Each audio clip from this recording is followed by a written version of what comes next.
All right, y'all. Sorry it took me a little bit longer to get started. How you doing? Let me do this properly. Office hours. There we go.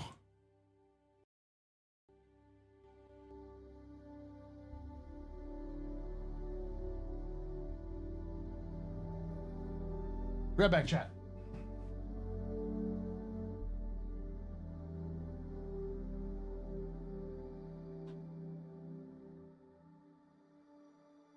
Took me a bit longer to start because I've been feeling kind of gross.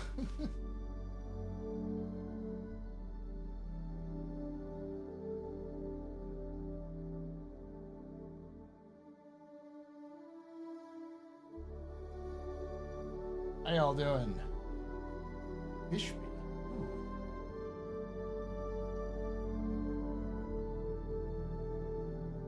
Fudge, man. Very. I'm feeling poorly, yes. You lived down here before, Jen. You know how it is. I think it's the season of either grass or cedar pollen.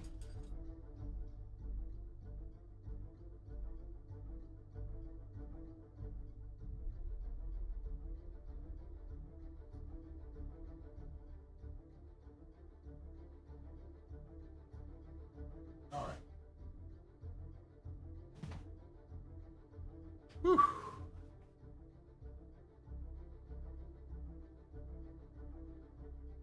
All right, so I'm almost ready here. Big news is that they're doing another server meshing test. And instead of going up to down, they're going, or down to up, they're going, yeah, from up to down, they're going down to up. So instead of starting at 1,000, they're starting at 1 to 100, and everyone was super excited about it, which makes it really funny. Because, for those of you who don't know, 1 to 100 is literally what we have right now. All right, let's get to the office. Welcome to the office hours, ladies and gentlemen. My name is Paul Berserker01 Batman Shelley, your humble host and space bartender here at the AstroPub.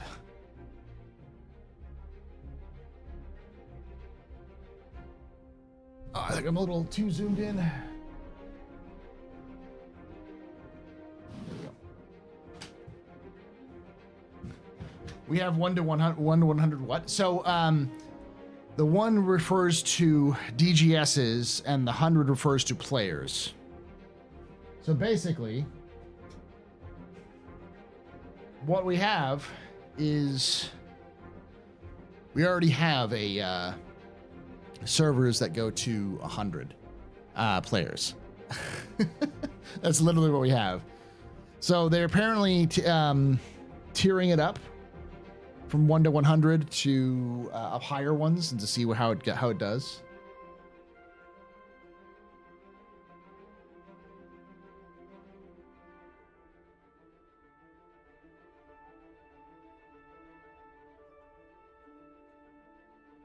Welcome, everybody. Welcome to the office hours. This is a live stream that I talk about Star Citizen lore, news, and more. So, yeah. It's going to be I always say the shorter ones and they end up going really long, but I don't anticipate this being super long.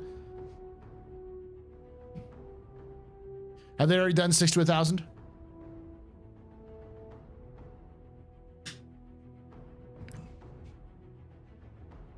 They were doing the test as I was coming home, so.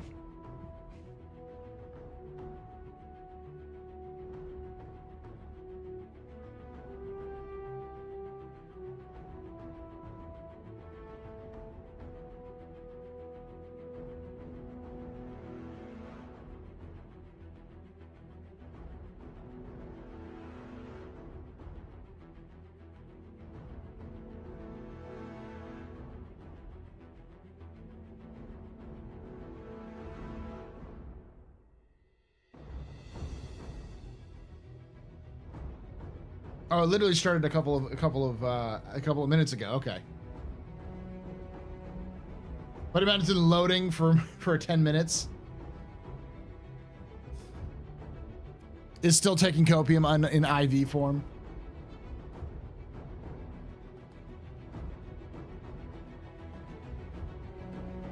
Let's see if I can load in. Probably not. The load in could also be just because the one server they have is entirely full.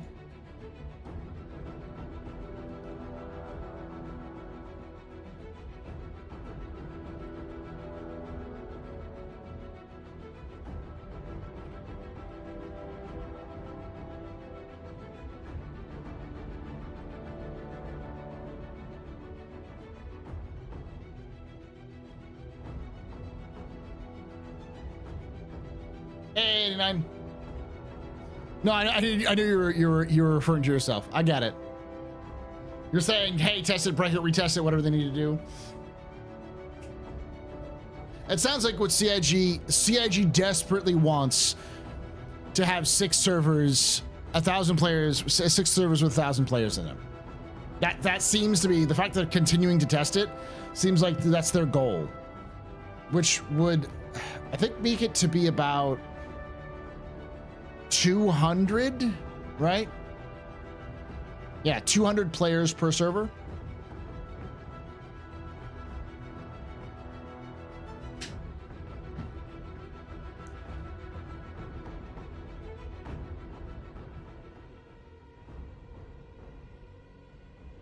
That'd be a great 4.1 goal, not a 4.0 goal, in my opinion. I agree. If my math is right, never ask a history teacher to math properly. There's a reason I'm a history teacher, not a math teacher. Because yeah, it would average out to be that, which means that you would have upwards of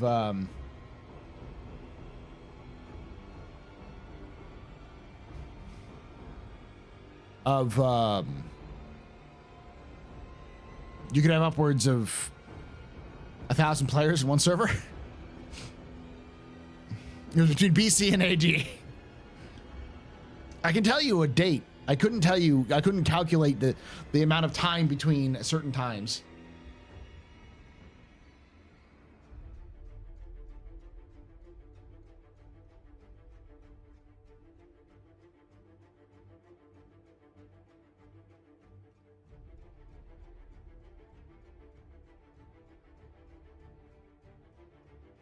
$1 million or 1,000 people. Yeah.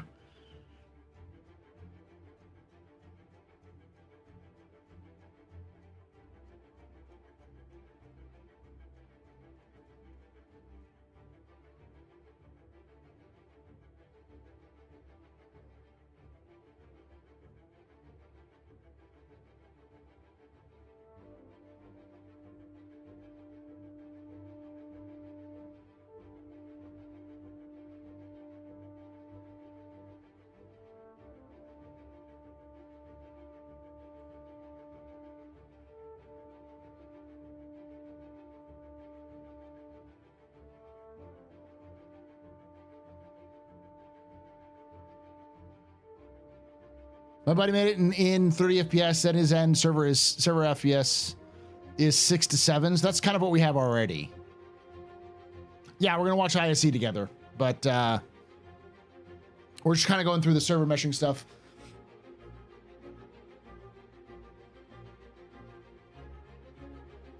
Six to 1,000 is higher density. It's 167 per server. So it's important to also note, y'all, when it's 6 to 1,000, it means that 1,000 people could be on one server. I've said this before, and people are like, well, that doesn't actually mean 1,000. No, it means 1,000 people can be on one server. Because there's literally nothing stopping every single person from going to a single point on a planet. So if there's a 6 server for 1,000 players shard, or 6 DGS to 1,000 player shard, with 1,000 players shard, that means each DGS needs to be able to handle 1,000 people on it at once. That sounds like a lot, because it is.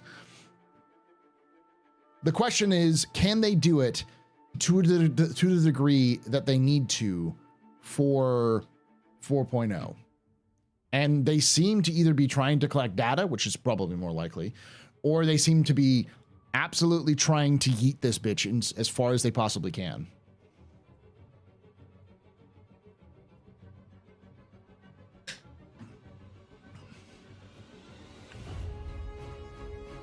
But I also think that what CIG is trying to do is increase its server density. Because if they can increase the server density, as Jin points out, that means they can spend less money on servers. Because if you have 1,000 players on one server, with the average being 167 to 200 people per server, that means that you have doubled the amount of people per server you've had before, even though, and you're buying, while purchasing half of them. Half of the total amount. I don't think CIG makes server meshing unless they can decrease the number of servers they have to run by while keeping the number of players they have.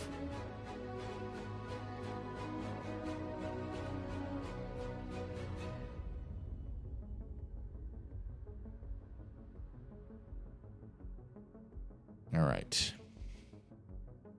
Sound the horse filter your head. Bring on the yeet. It's not 250 players for Pyro, because Pyro is made up of multiple servers. The idea is that they need to make it so that server meshing is cheaper for them to run.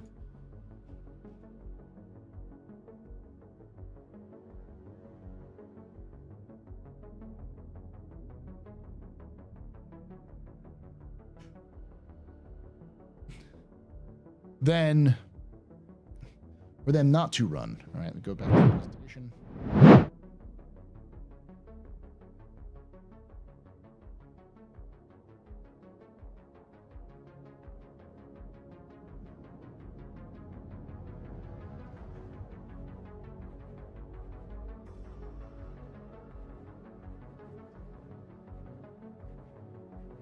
I think 4DGS with 500, 600 players will still be modest increase to make it cheaper. Yeah, because the idea is that they need to bring the cost of servers down while basically being able to have servers hold more players than they currently can. Shard seems to implode around 700 players. I'm sure they can get that up there to higher per DGS. Yeah, I'm using the tech preview right now. I'm loading in.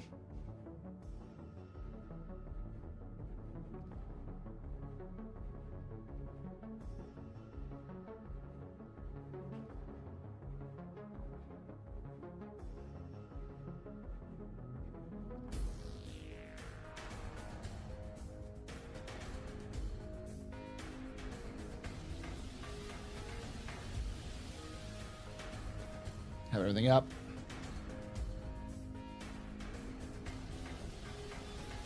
I'm thinking of only 4.0 server goals right now. I think CIG is trying to go as fast. Hey, that was really fast, actually.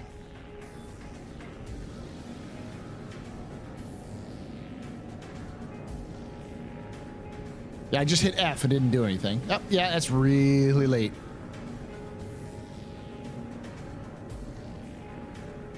Yeah, that's not too bad. Okay, so we'll go do this. We'll go to comms.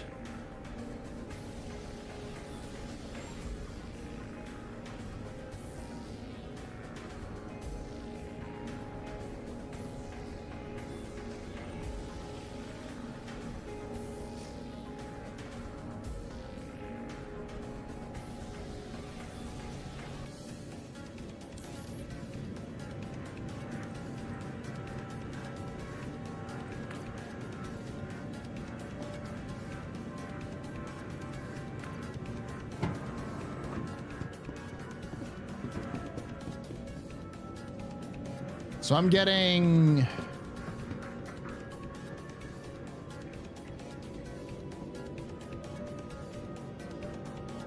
Trying to find my server. 32 server FPS.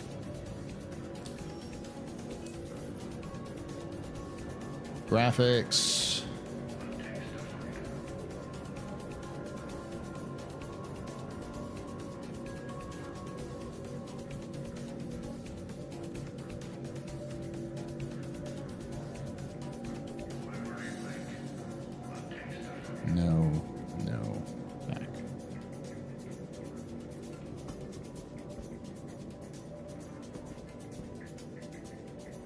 The server FPS is a solid 30.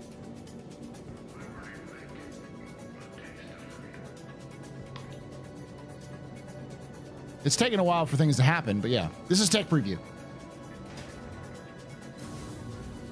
Oh, it's because the hold on. The reason why you don't see the message at the bottom, I'll pull this up.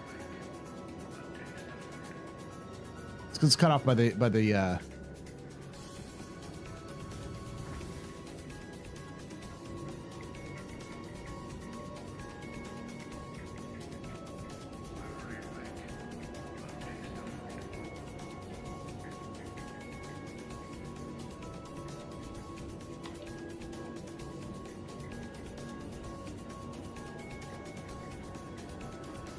There we go.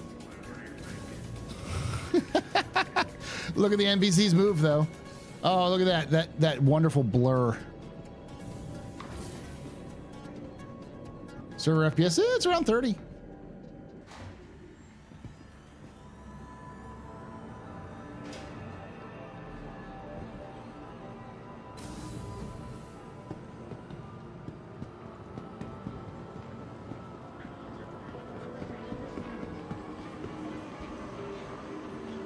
I can't hear the game at all for some reason. You can hear the game though, right?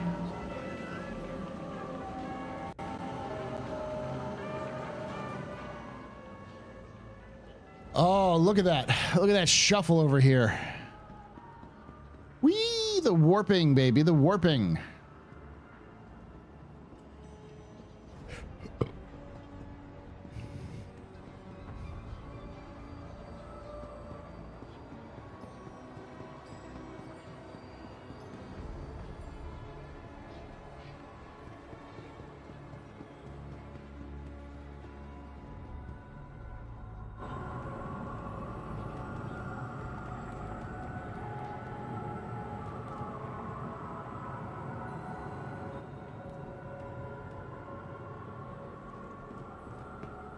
There we go.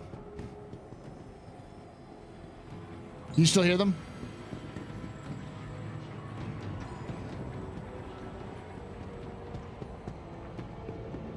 Tribe now leaving the station.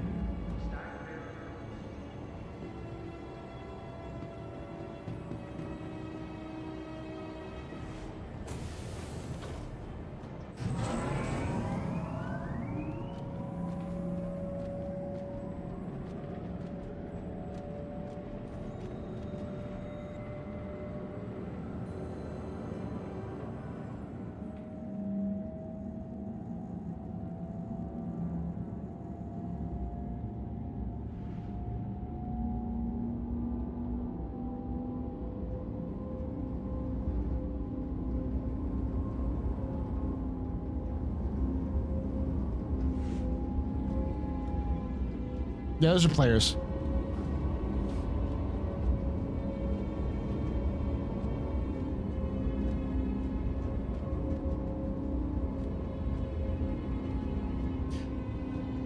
So today's IC is amazing, and the server test is vastly improved from last week, even at 1,000 player mark. Good stuff. Well, they want to run this for 24 hours to see what breaks, so it'll be interesting if they tear it back down.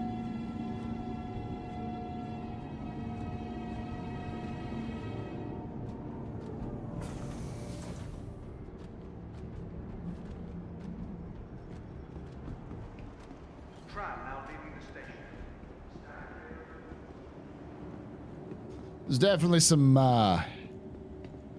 jank. I'll just say that. The FPS is decent, and the server FPS is fine, though the AI are kind of derping all over the place. It's also Area 18, which isn't as optimized as other locations, and it's just a ground zone, so... Yeah, this is 1,000, I think.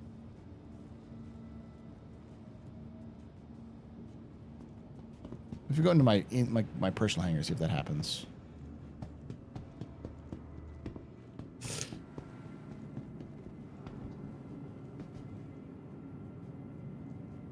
No, we haven't watched yet. Okay.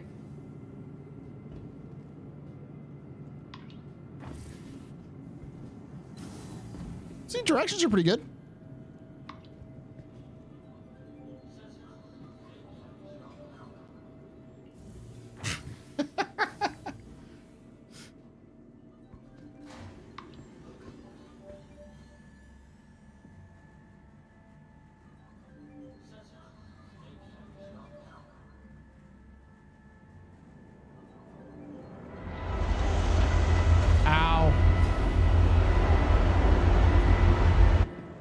God, I was to say that's back.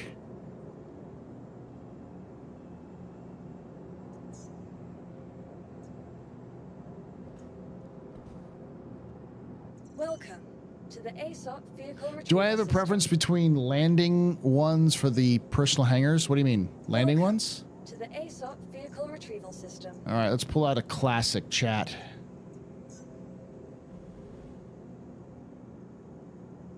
What do you mean? Preference between landing ones for the landing beds? Landing, what are we talking about?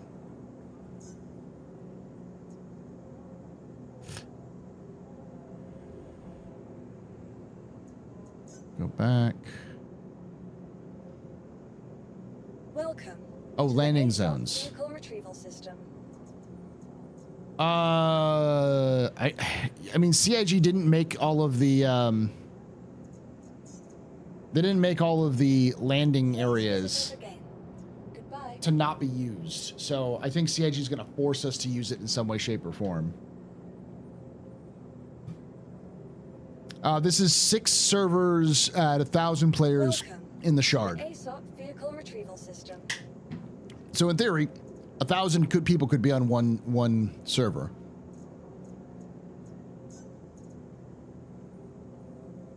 Hey, Paul, which shard are you in right now? Personally, I'm in shard 190.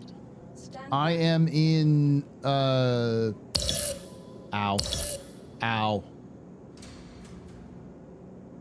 It says I am in DGS MASH. Your vehicle has been delivered to the following location.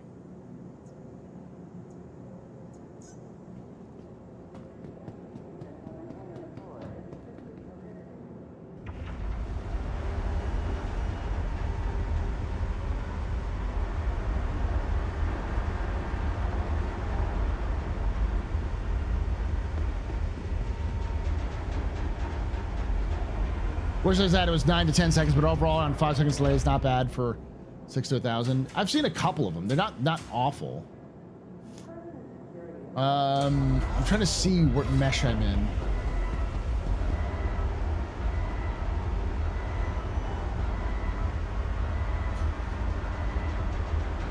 It says I'm in zone 254-408-797-933. I don't see where it says. I have to do just destroy it too. Okay.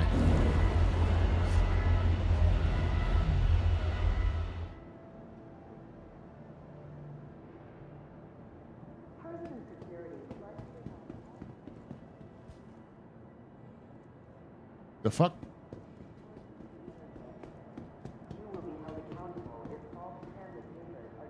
Oh.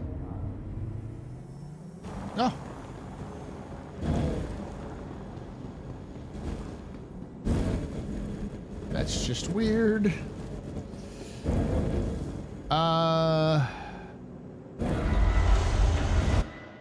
Where do you see 2 lines under FPS?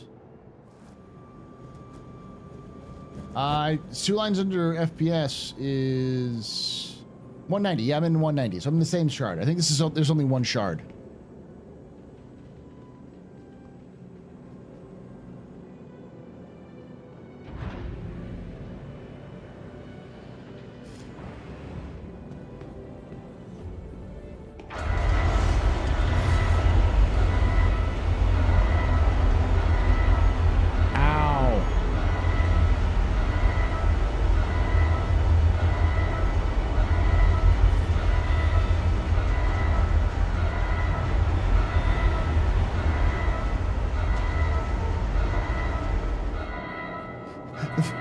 This song?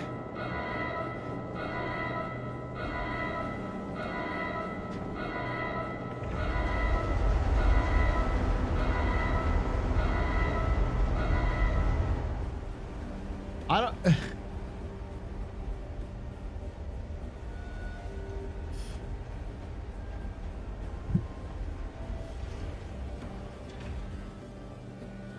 I think it depends. Like, I think the reason why the server is suffering right now is because it's currently trying to deal with a bunch of people on their hangars.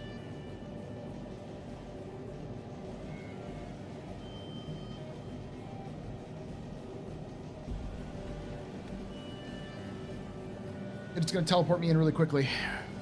Oh, no. They actually give us the animation. Nice. I'm just going to try to fly around and see how bad it is. I don't... This is just a Star Citizen medley is what this is.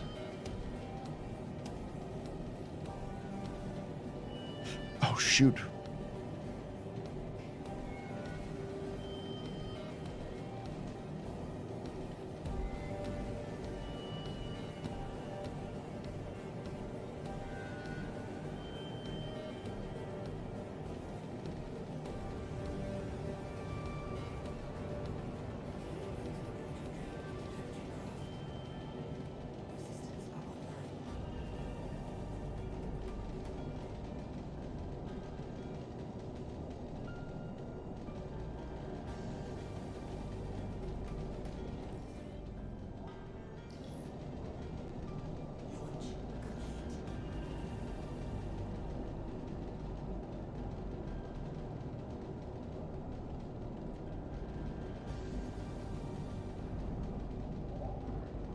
Gotta change the throttles, the issue.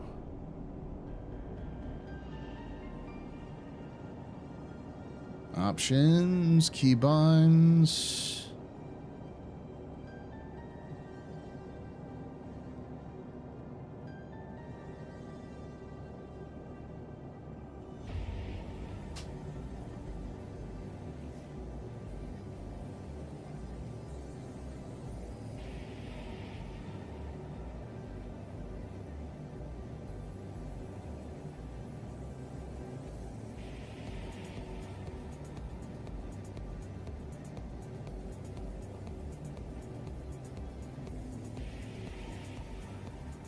It's a little funky, but it's fine.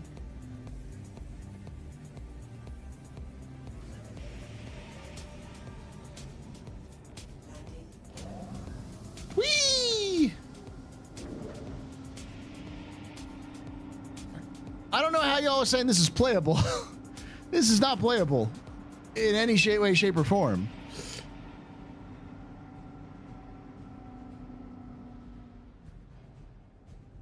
It's neat, but it's all right.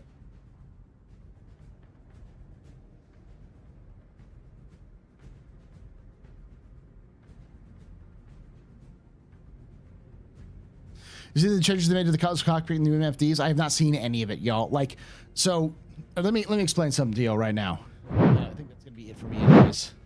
Trying it out. So the answer is it's working. It's not imploding, but I wouldn't suggest trying to play the game, which is fine. It's just a test.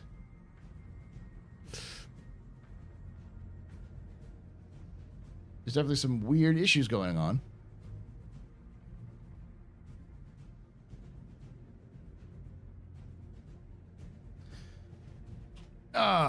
Bog.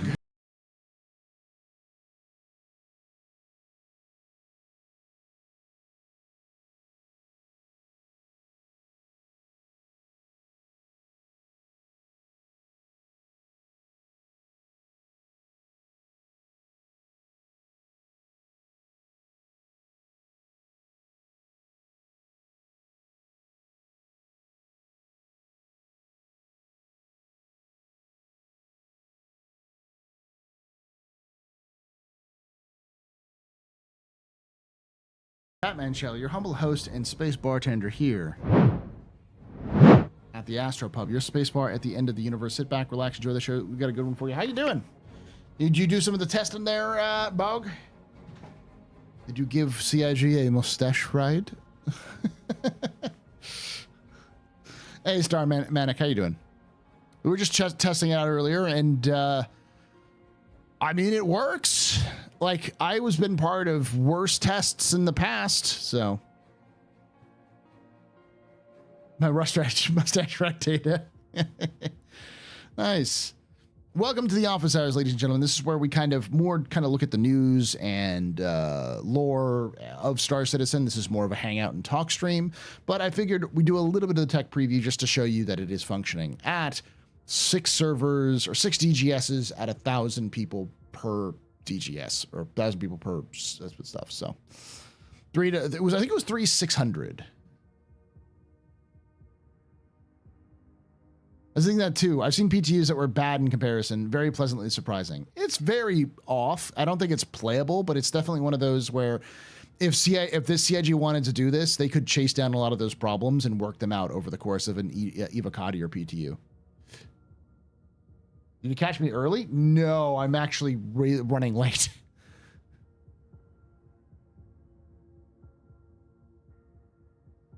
$300 to $500. Okay. Yeah, it seems still about right. $300 to $500 is still like what, 150 per server, 175 almost per server. Hey, Wacka.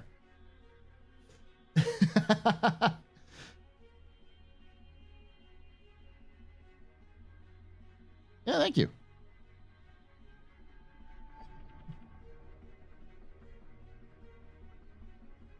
I'm sure Wacka is still sucking on said data, slurping it, digesting it, savoring it.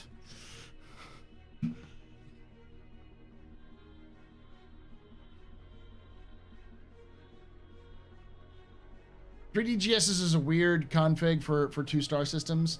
Well, it wouldn't be 3DGSs, it would be 6DGSs, but it would be 6DGSs at 500. Because you'd have 3DGSs per star system.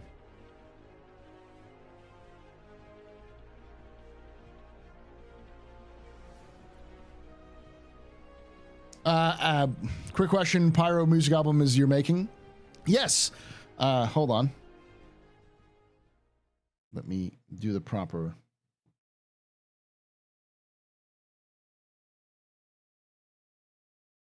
I have it here. Pull it up. Nice.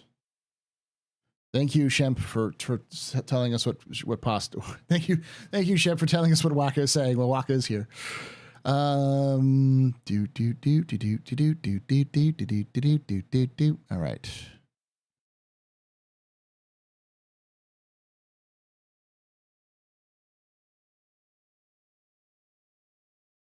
I will play it for you because it is important to play it.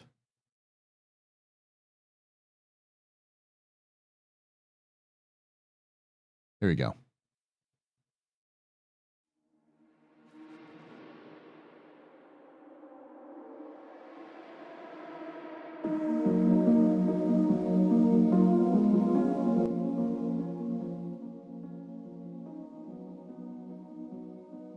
For those who don't know, Flero and Wikipedia made an entire album that is themed after Star Citizen, specifically themed after Pyro.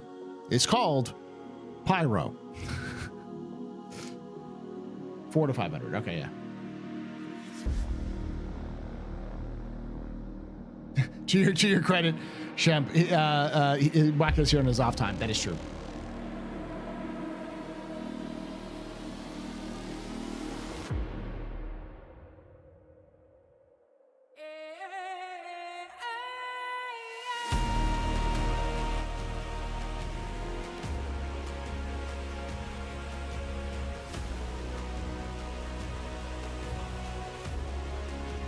This is called The Flames of Pyro.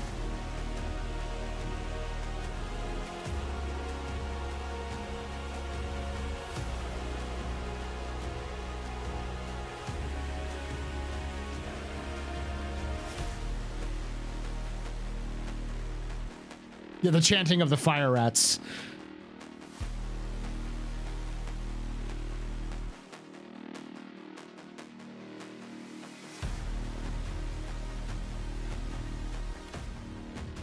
$200 to $500 still makes, or $400 to $500 makes sense because $400 to $500 means they have 2 servers per star system at 500 people. That's still significantly more.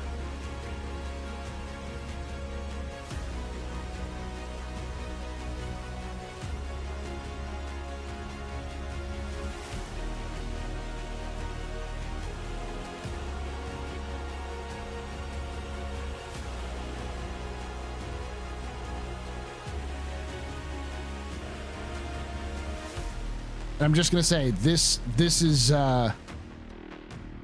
specifically is a mood. Hold on. This one.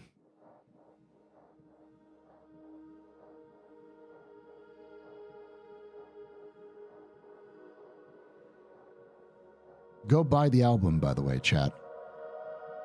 They give it out for free, but go buy it. I bought it.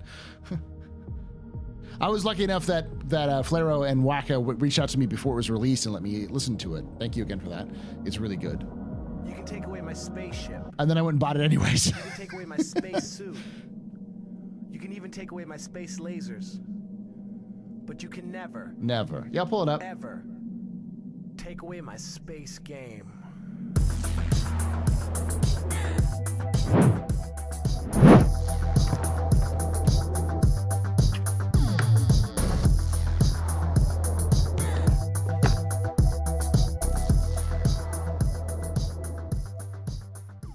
Celine Star Drago just resubscribed for 27 months. That's 3 Twitch babies. 3 Twitch babies. That's insane. Pyro. There we go. You can buy it on Bandcamp, I believe. It's on Bandcamp for free. There you go. Here's the full link set up. Copy. Paste. Thank you, Celine. You are a very important public, very impressive, very pedestrian. This is your father who's drinking out. Shots and cheers in chat, y'all. Shots and cheers.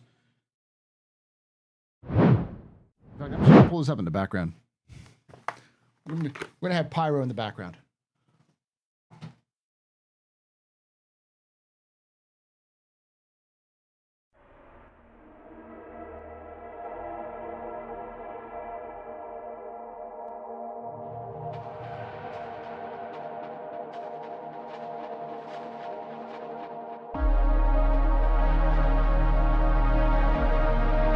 If I can turn the volume a little bit.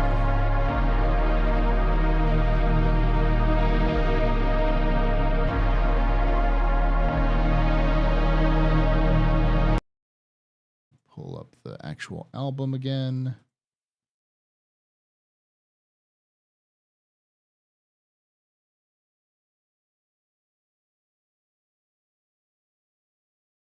Music. That's where it is.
There we go.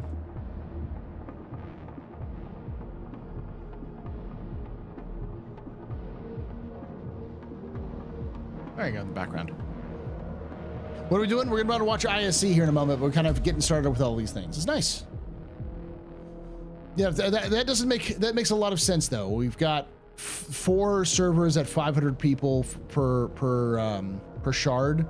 That tracks with like what I would expect a 4.0 release to have. That's still something like 110, 120 people per server on average. It's a slight increase to what we currently have. But if the performance is really good, then you're still getting more people per server than you would. It's a slight improvement.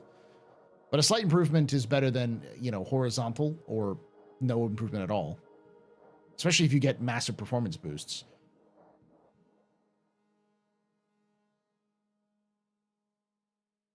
Thank you again, Celine, for that. Paul got a silly question. What's the pop culture character who's an imitation of Indiana Jones in Star Citizen universe?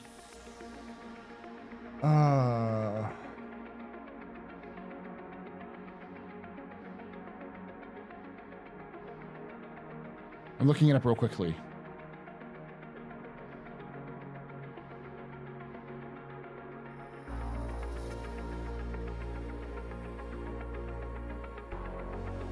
Tonya Oriel.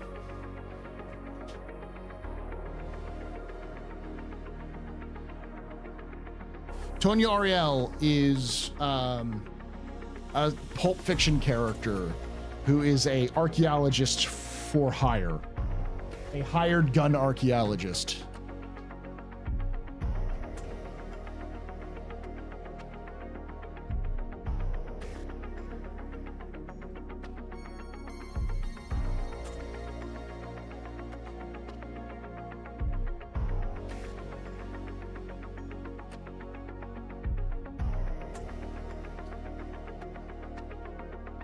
I'm happy they're making progress, period. They were always going to make progress there, Robo.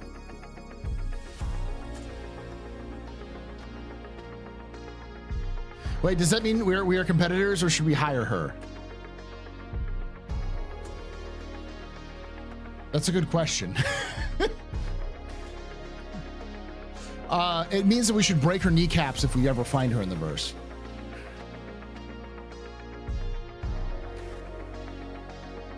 Yeah, it's 100% not affiliated with RSI, but it should be. I keep saying CIG should allow you to make some music for Wally's Bar. Let you mix some tracks for some bar scenes, some good dance music in the background.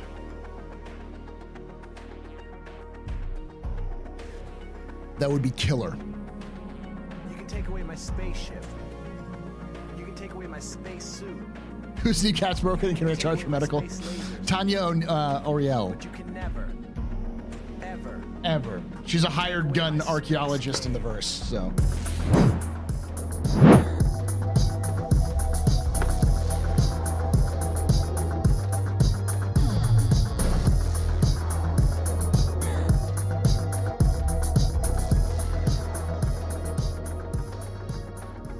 Wikipedia just resubscribed for 18 months.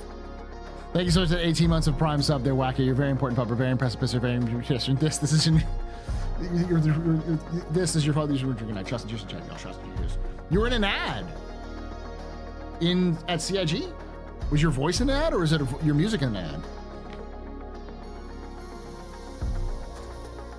We have Wikipedia in the house, so. Wikipedia and Proxys, and there's a lot of folks who work at CIG who I always like to point out, because it's like, y'all, most of CIG, like I would say most of the platform team, most of the team in Austin that I know are former fans. Not even former fans, but former like content creators for Star Citizen. You got Dr. Rox. Why am I blanking on his? I know his real name, but I don't want to say his real name. I forgot his handle, but yeah.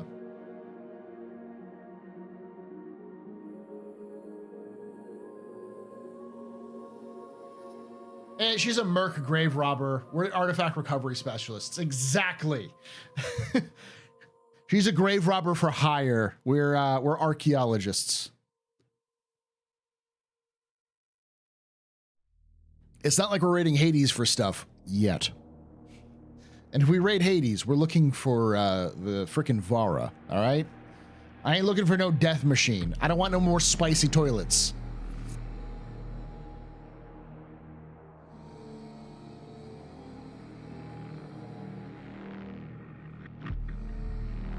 Very important yet. Yeah.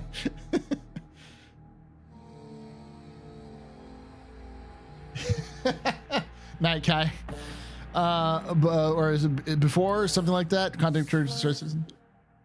I love this one. This is Flarehouse, I think. Sweat.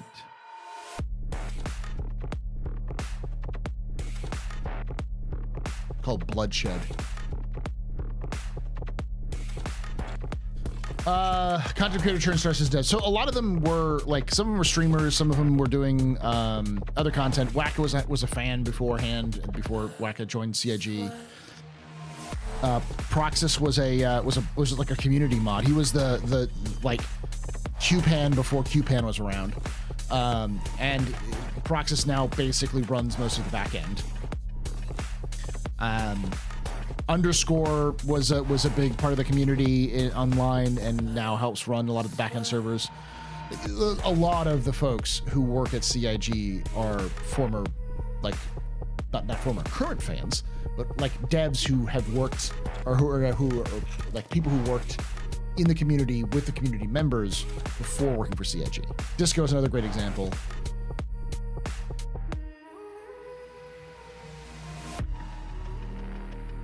If we do rate Hades for spicy toilets, we need to carefully catalog items context. Exactly. Context.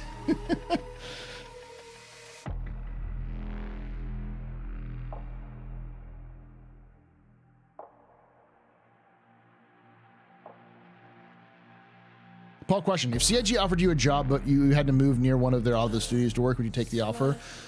I'm not moving to LA. That's where I draw my line.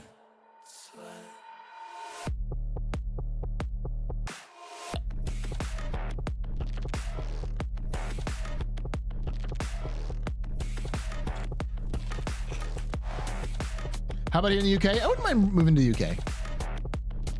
But remember, I have a wife, so if I moved to the UK, it would have to be bringing my wife with me.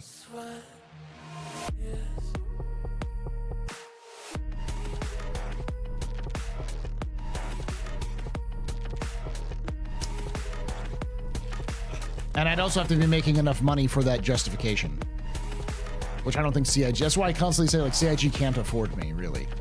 I don't make a ton of money. I think I make about 50,000, 55,000 a year as a teacher, which is not bad. I make enough money to be comfortable where I am as long as my wife is also working. But if we move to the UK, I would have to be making double what I currently have to have the same lifestyle. So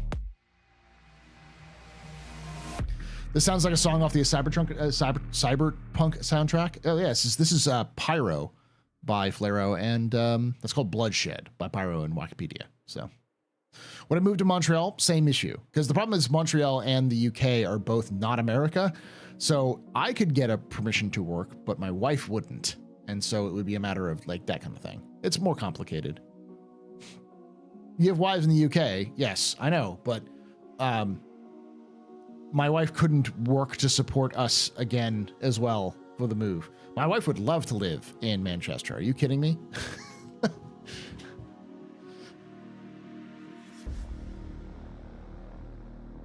An explanation from Benoit Bossechur about server meshing configuration. Root, server, Stanton, and on other major planets, Microtech, Hurston, Crusader. Then moons for the moment is our static assignment. Remember, it's a tree. If a server owns a leaf, we can relinquish it to a parent server. Safe as a server joins, it grabs a leaf. It takes it from a parent to that tree segment. I don't get that.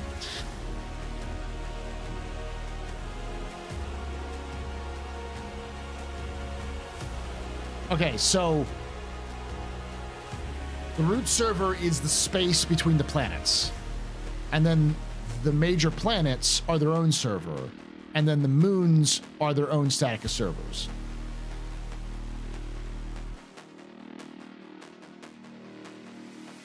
That's exactly what we had when I was doing the last time I did it, where there was the space around, like space in general, where the stations were and all that kind of stuff was its own server. The moons were their own servers, and the planets were their own servers. So when you logged in, you would log into a planet. Music's too loud? Okay, I'll turn it down. It's super quiet for me. Ooh, wow, that is loud.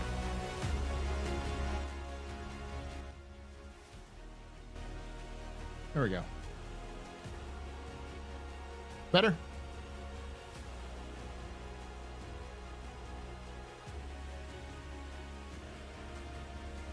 What am I doing for CitizenCon since I can't make it? I'm going to be streaming. The plan is for me to be streaming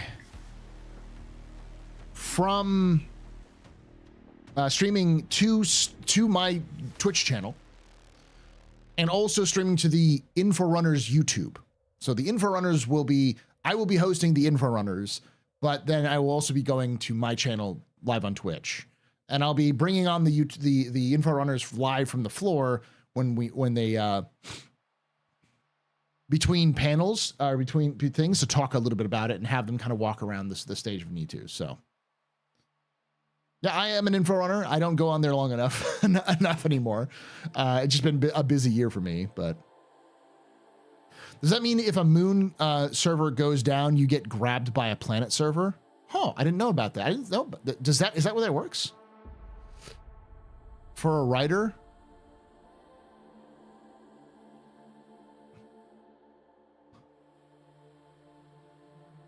What do you mean they're 89 Dig Dug?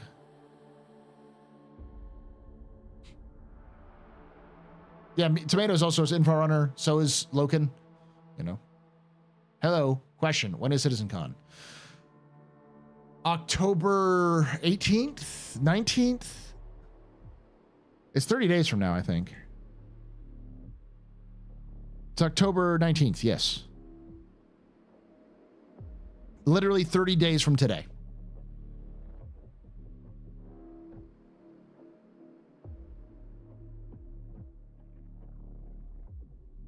God, I have so much work to do.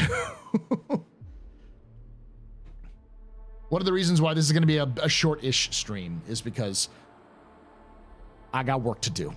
I gotta edit the audio file for my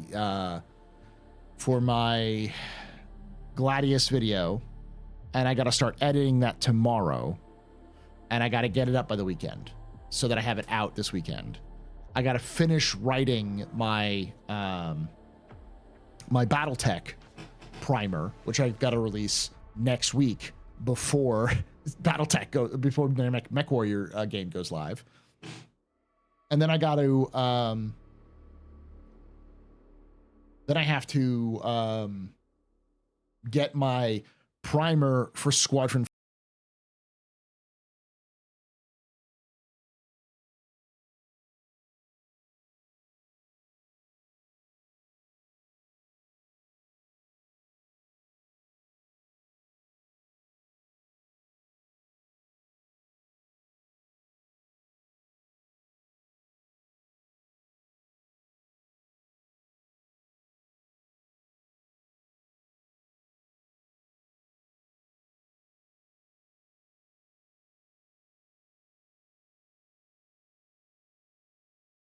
Row on Batman Shelley, your humble host and space bartender here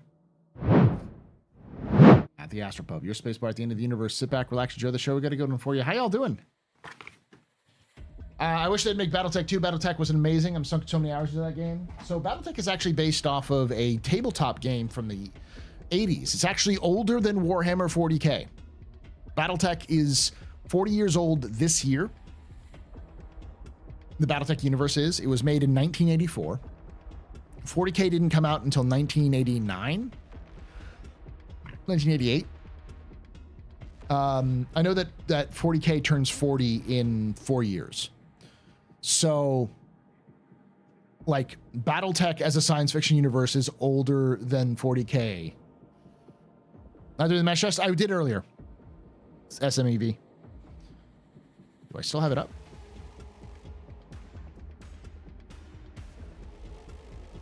Yeah, I had it up earlier. Ta-da! I was up here earlier. How was it? It was working. Good is not the word I would use for it, but it wasn't exploding in my face. I could get out of bed, walk around, go call a ship, get into my ship, and fly out of the hangar. I exploded when I got out of the hangar, but I at least got to the point where I was getting out of the hangar. There were still lots of weird issues and really funky things going on at 6 servers with 1,000 people in it. But apparently at 500 people in it, which is what they did recently, it's doing okay. Right now the servers are in cooldown, yeah. I played the tabletop version, still have a lot of my table miniatures.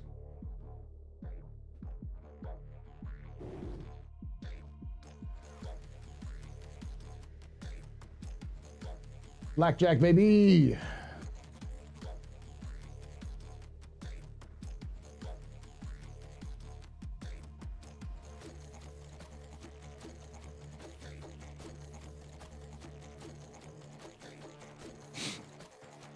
Yeah, I've got a bunch of unpainted that I got to paint.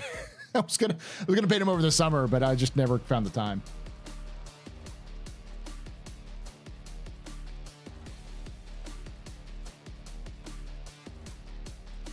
Battletech suffers from a product of the 80s. So much of its lore is very racist. It is problematic at times. I always said that if there's one series that I think could use a reboot, it would be the Battletech series. Just to get back from the beginning with everything that it is as it is, and then kind of retelling the story from the beginning would do wonders for it. You got Battletech Kickstarter last month. It's so much plastic. Yeah.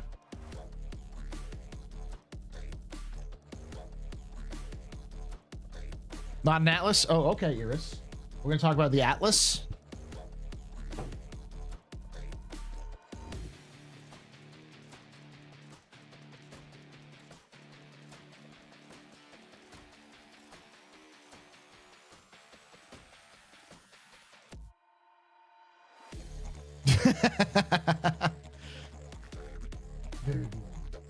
I'm a guard player. Through and through a guard player. But I have guard, orcs, and Tau for 40k. And I also have Spoth Marines. It's my custom chapter there. And yes, I do just have these hanging out by my computer because I talk about it enough times that people are like, what are you talking about, Paul? And it's like this. I need to prove to people that I do paint the minis. They can't even respin it, and that original lore is just based off of a one-sided view of events, no harm, no foul. I think they could also do it as sort of like an alternate universe, you know, for fun or whatever. I know that's some stuff, but you know, I'm more of a clan mech man myself. I got a couple clan mechs myself, but I'm not a big fan of clans because they feel more overpowered. The more I've learned about the lore, the more I like them because they seem more human. Before, I always saw the clans as sort of just this excuse to have incredibly overpowered universe that would make people buy new mechs buy new editions of the game rather than being a story element. And then I looked into their lore and I'm like, oh no, they're actually kind of a tragic backstory for them. They're actually like the good guys of the setting, but they're also horrible pieces of shit.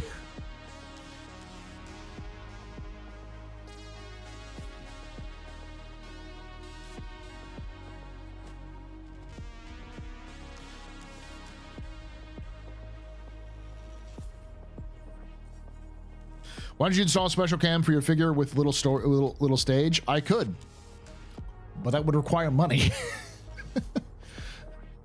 Clan lore fascinated me, but I read all the books. Yeah, it's good. Did you see the Gundam trailer game incoming? Trailer game? There's a game? I know there's a Gundam game coming out. Is there a trailer for a new game?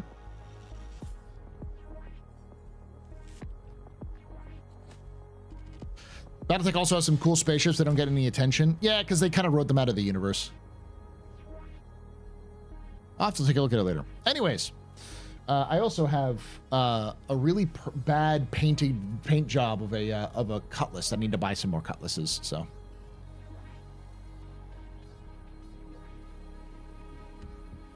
you trying to get a bit wild in this song? I do like the bloops and bleeps.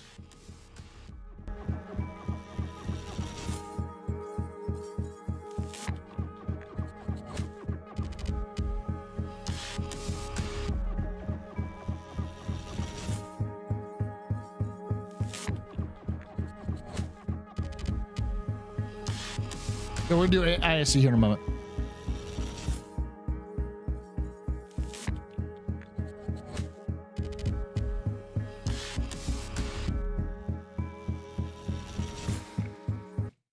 Not only did I play Space Marine 2, I beat it with my my good friend Loken Plays, who themselves is a massive Space Marine and Star Citizen fan, Star Citizen streamer, and a massive 40K fan.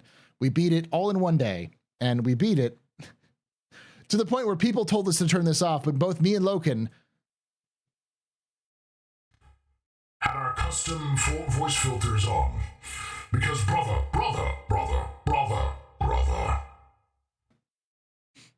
I had to do it. Just freaking had to do it.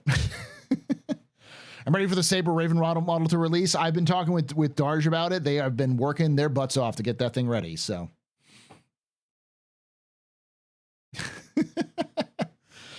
yeah, we were playing it earlier.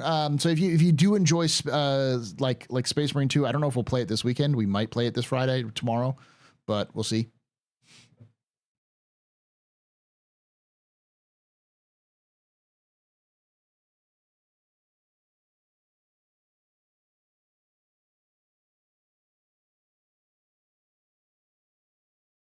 Some more info from Benoit. At the moment, the testing objective is to replication layer speeds and parallelism at higher player counts and with multiple game servers. Each game server adds traffic to the replicant depending on the player distribution, ensuring the code works the way we want it to work with real players, as well as how it performs in different conditions, including with many player zones in the game at the same time, as well as when they play and then leave the shard. Join-leave traffic is always something to monitor and consider for all game systems. How much it cleans up in the back end? Okay. Sup. We're just waiting to PU to come back up. Well, yeah, possibly. I was also going to be doing ISC a little bit. This is office hours for those who don't know. I usually don't play the game when I do office hours. We just kind of hang out and talk, but we might do a little bit more tech preview here in a moment. While we're waiting, let's watch ISC. Why don't we? But yeah, I really do like the song. Nebulous, The Unknown, and Wanderlust have become my writing music. So when I'm writing Star Citizen's lore scripts, this is what's playing in the background.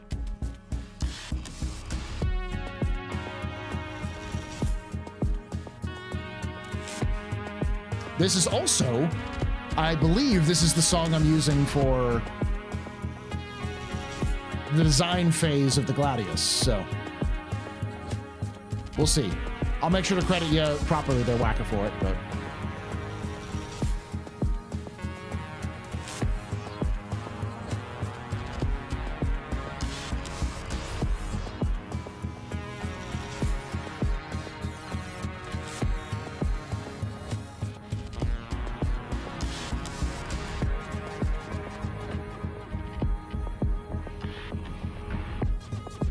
have they sold out every model on the JRDF page? Damn.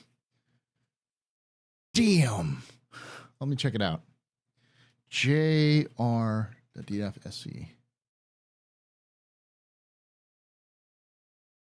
Out of stock. The Cyclone RC diorama is still there. The RC you can still get. 1 to 500 is what I'm going to go for. Out of stock. The Mercury kit is out of stock. I'm waiting for that to come back up, hopefully at some point. The Vanguard's still good. I'm going to get the Cutlass diorama, the Cutlass Black diorama. And I'm definitely going to grab me the Freelancer Max and the Freelancer. And got to grab me the Gladius. Drinks all around. Let's party like it's your birthday. Yeah, I'll show you in a moment. Come on and put your lips together. Blow the candle out. Party like it's your birthday. Party like it's your birthday. I wanna make you feel real special. Put your name in lights. We are gonna party like it's your birthday. Gonna party like it's your birthday. Gonna party like it's your birthday. Blow the candle out. Bearded_sig just got a sub from Anonymous. An anonymous user gifted a tier 1 sub to Bearded_sig. Bearded, you piece of shit. Why you lurking? By the way, for those of you who don't know, Bearded has got a fantastic singing voice.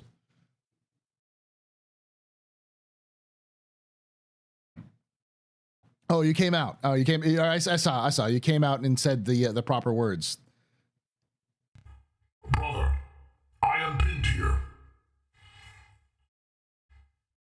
Brother Dudius, This time we destroy the evil, icky space aliens.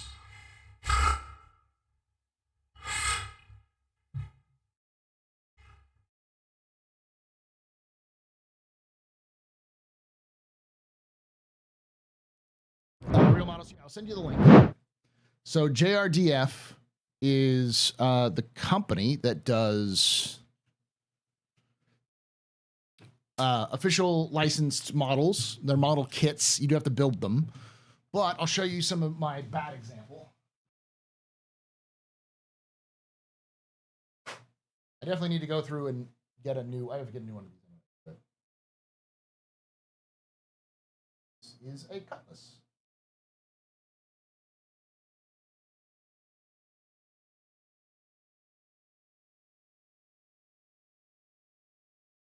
They also make a bigger version. This is the 1 to 100 freelancer.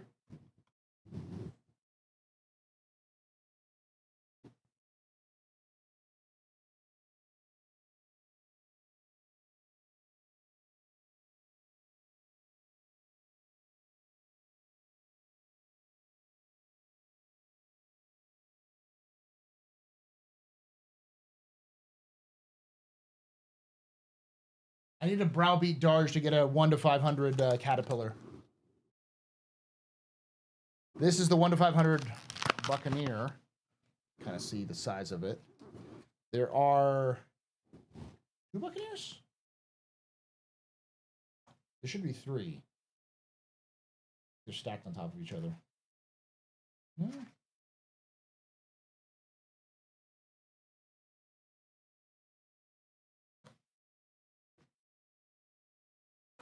Ah, I am doing awful things.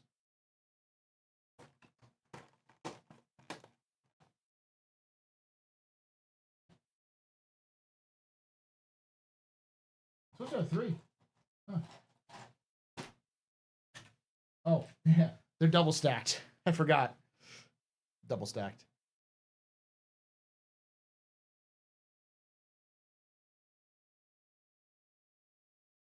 Supposed to have 4 in them.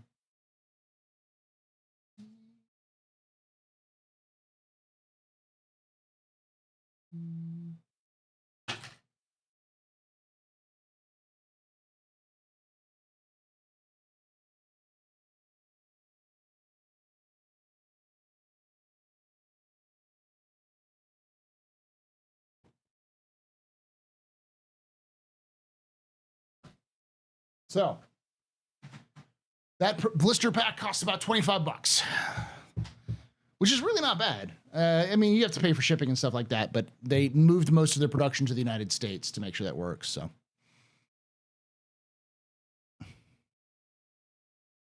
even as Rails, they go for as accurate and authentic as possible. They take the files from in-game, they clean the files up, and then remodel everything to match the original designs in-game. Because a lot of the model textures in game aren't textures. They're like they're basically stamps. So you don't actually see modeled structure on the ships. Most of the stuff you see that looks like panel lines and stuff like that is just a wallpaper, really fancy wallpaper on your. It's a skin effectively. And so they have to completely remodel it to give it dimension and give all the lines, so they could try to get as close as possible while trying to retain the original, like retain the original, but you can also see the details coming out. So I'm gonna have to learn how to paint. Okay, you know. And these are all the exact same dimensions as the Star Wars X-Wing game. Just so happens to be the exact same dimensions. I don't know why. Anyway, with that, let's watch the ISC.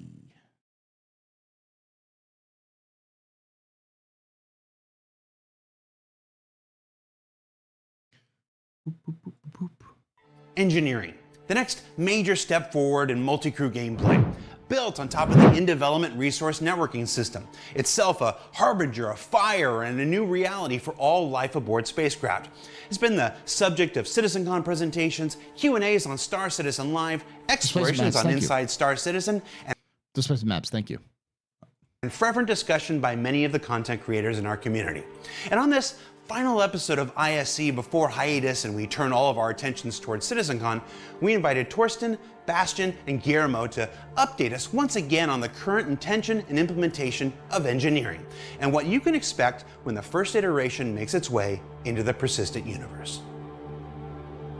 The resource network enables us to actually give you the gameplay that you were always looking for, which is having meaningful multi-crew gameplay, which means that it really makes sense to have multiple people running around on your ship, and that wouldn't be possible without the resource network.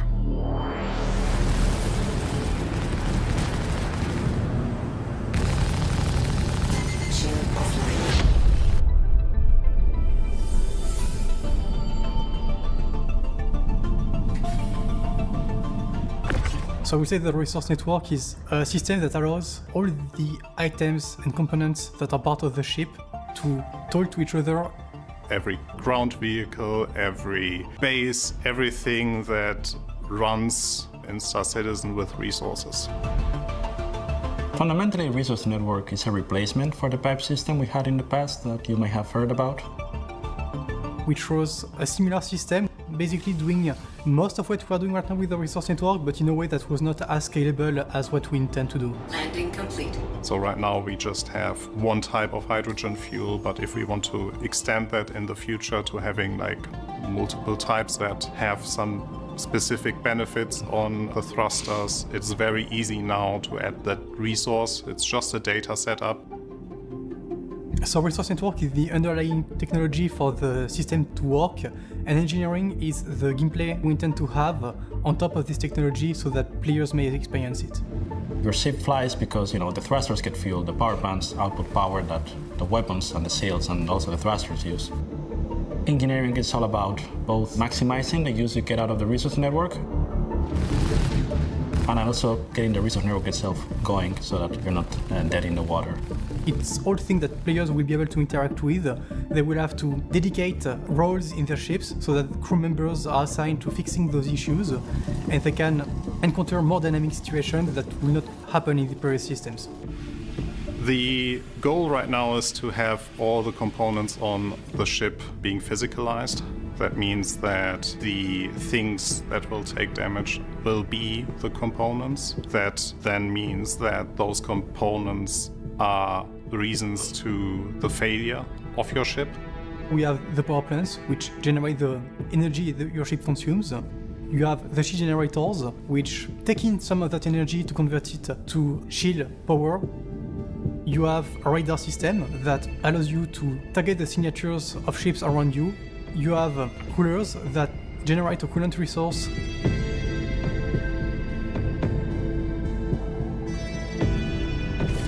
It is all the weapons that you have, it's the quantum drive, but there are also new components that will be added to the mix, and that is the relay with its fuses. Then there's the life support generator. The biggest thing we are aiming for is switching from your health pool of the bespoke ship to just moving that completely over to the physicalized component. So damaging the component is damaging your ship. Attack on shields. I think this is the part where the biggest change for the players happen, because there the gameplay of repair comes in, and then you can revitalize your ship. Systems activated. So you can actually use your formerly dead in the water ship after exchanging or repairing the components. Well, we mentioned one of the new components, which is the life support generator. So let's talk about life support. The life support does all the tasks necessary to maintain the life support inside the ship. So it's the temperature, it's the atmosphere composition, it's the pressure inside the room. Your main responsibility is making sure that there's always enough life support resource produced to maintain a healthy atmosphere in the ship. So making sure that all the CO2 that you breathe out is actually converted into O2 again. Or if you vented a room. Yes, it means that soft death is going to be gone. I think that they're planning, they even said it in the monthly report that they're planning on getting rid of soft death for 4.0. So 4.0 is to plan to not have soft death anymore. It's just going to be this system. But they won't have armor in until they have Maelstrom, and Maelstrom is the armor system. So the idea of having Maelstrom in is going to be the thing that prevents you from getting your stuff getting wrecked super easily. That the room is filled again. If your room is getting too hot, it's cooled down again. So it's all about managing this resource inside the rooms. And as already mentioned in the previous episodes, its life support management is also a good way to counter fire. Another aspect the players have to counter or react to is misfires on components. Jesus, that fire looks so realistic. Way to counter fire. Another aspect the players have to counter or react to is misfires on components. Misfires are something that is already in the game in some form. Thruster charges, seal generator failure, stuff like that. We're just expanding it a bit, and pretty much the idea is that, items that are damaged, that are too hot, or that, for example, are very old and degraded, will start misfiring. In some cases, that will be that it will take some extra damage. In other cases, it will be that they will stop working for a while. Other times, they will work indefinitely until an engineer comes by and manages to do some repairs. And some of the worst cases would be starting a fire, or in the case of, for example, power plants, engaging in a critical reactor failure and taking the ship with them. There is a chance that if the power plant reaches 0 health, it will run into a critical failure, and that critical failure then will cause the entire ship to explode. It will give the player the time frame to react to that. So either by removing the component and throwing it out of the door and preventing warp core breach in T-minus. your ship to explode, or even countering it by repairing the component and bringing it up to life again. For the initial release, we have a limited amount of misfires, but we are preparing the system, or we did prepare the system to scale well for the future, so we can introduce multiple misfires, and that leads us to damage penetration. So damage penetration is a simplified version of what we'll be getting eventually with a more physicalized system, but essentially what it means is that now certain types of weapons can penetrate through the hull of a ship. This is a function of the weapon itself, its penetration values, and also of the armor of the ship, which can be depleted over time. So if you use ballistics, you have a higher penetration, which allows you to cut through the armor more deeply and touch the components inside the ship directly. As opposed to this, you also have energy weapons, which will be more effective at melting down the armor. The goal here is that you first need to bring down the armor health value to get to the fullest potential of your penetrating weapons. Then you can penetrate the ship and actually damage the components that sit inside the ship and not on the outside of the hull. Obviously, there's degrees to this. Larger ballistic weapons may have enough penetration against smaller ships that it will be able to penetrate directly, but it's all of a game of choices, and it's going to depend on your ships and your weapons. So with damage penetration and misfires happening, that brings us to repair. As your fight progresses and components take damage in your ship, it becomes the duty of some of your crew members to first investigate what are the issues caused by battle damage and go there to physically replace the parts in your ship. So you have your multi-tool, so you have the salvage and repair, and the repair part of it also affects now ship components, precisely like what you see in the Arena Commander mode. You will be able to repair items that were fully destroyed. You will not be able to repair the item to its fullest, so you cannot repair an item that got fully destroyed to 100% health again. So to repair your ship components to the fullest, you actually have to bring them to the shop again and do the station repair. Or if you did think ahead and brought spare items with you, you can simply exchange them to pristine new ones. But with the caveat, it only works Just as a reminder, for size 1 and size 2 components, size 3 and above cannot be exchanged using the tractor beam detach and attach mode. So now that we looked at what your responsibilities are in the physical space running around in your ship, let's take a look at what you do on the virtual part, which is power management and analysis of your ship on the engineering screen. So the first thing that you will see is the 3D view of your ship that highlights the location of all the ship components and how they are actually connected, where the relay positions are, what's the status of the relays are. You will see the holograms of each component. As you can see, they have different colors. What they are representing is the overall state of the item. So an item that is very damaged, or it's on fire, or it's not getting enough power will be in a critical state. Items that are less damaged are receiving only partial resources or are going through a misfire. What is that ship? Is this the Corsair? No, because it would have side seats. What is this gun? Like the one before this was the Connie. We have moderate it's colors. Aegis. And items that are otherwise fine will have the functional or blue colors. It's Aegis, though. Only partial resources. See, like what is this? Is an Aegis ship? Because it's got 2 guns in the back and then 2 guns on below. This looks like it's either up high or below, and this definitely looked like below. There's no Aegis ship that I know of that has guns underneath, guns above, and guns in the front. Unless this is the Redeemer? But doesn't the Redeemer have more guns than that? It's an Aegis. It says down here, Aegis Dynamics. I guess this is Redeemer.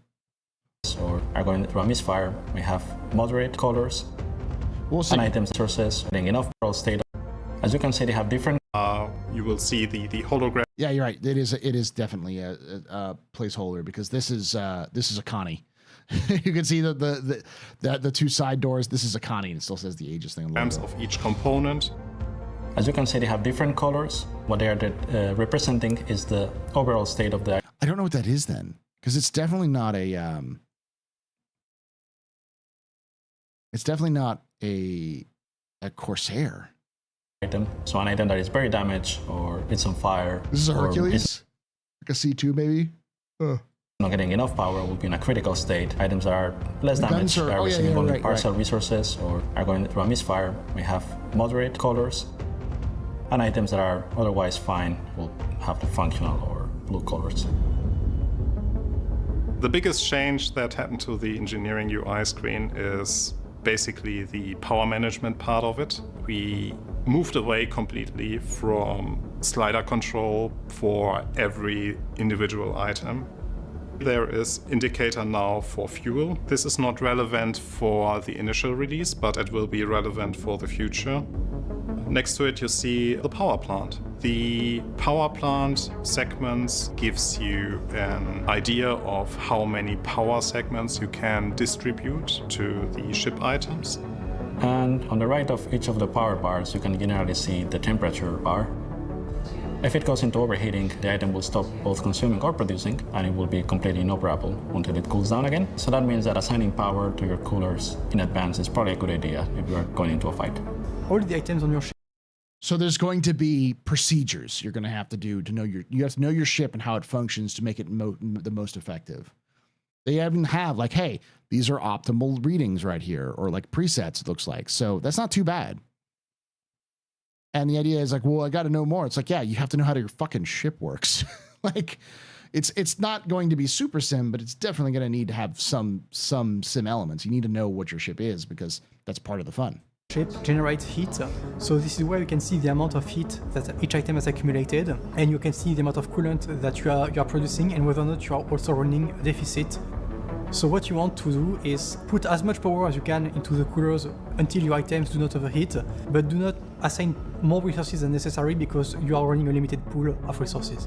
The same applies to the life support. The reason why the fuel isn't relevant is because eventually your fuel will be used up by generating power. So power is a resource itself that is generated by burning fuel.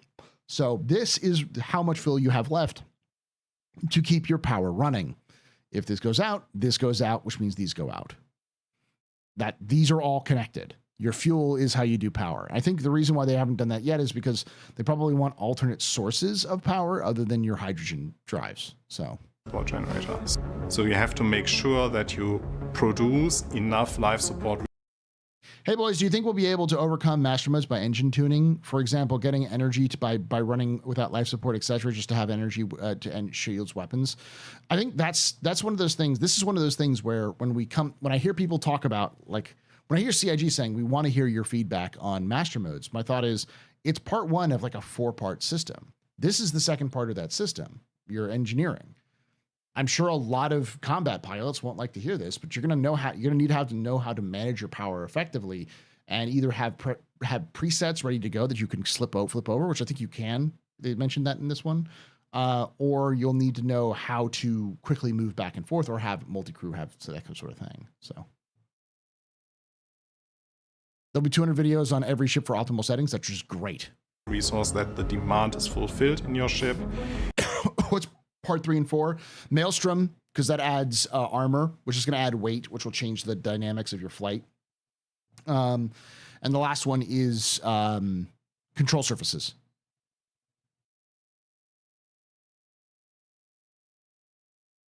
Control surfaces matters mostly in the atmosphere, though. But yeah, it's going to add weight, and also it's going to add armor, so you can actually like up armor your ship, so you can survive longer, so you can have that more of those tunings. But like master modes is, like I said, part 1 of 4 parts, 5 parts if you count the quantum drives and how quantum works in the future, and all that is going to all of that comes together. So when CIG says we want feedback on master modes, it's like, why the fuck should I give you feedback when you're giving me 1/6 of the actual thing that's going to be you need to do? Also, Maelstrom also means instead of exploding, you get rammed by an Aurora, you get a little Aurora-sized hole in the hull. Yeah, and we're going to get some of that with this, because you don't blow up when your ship gets to a certain health pool. You just stop functioning until you can repair those things. They're getting rid of health pools with this. So having a cargo having mass will also impact ships with cargo. Yeah, I think that has to come with Maelstrom.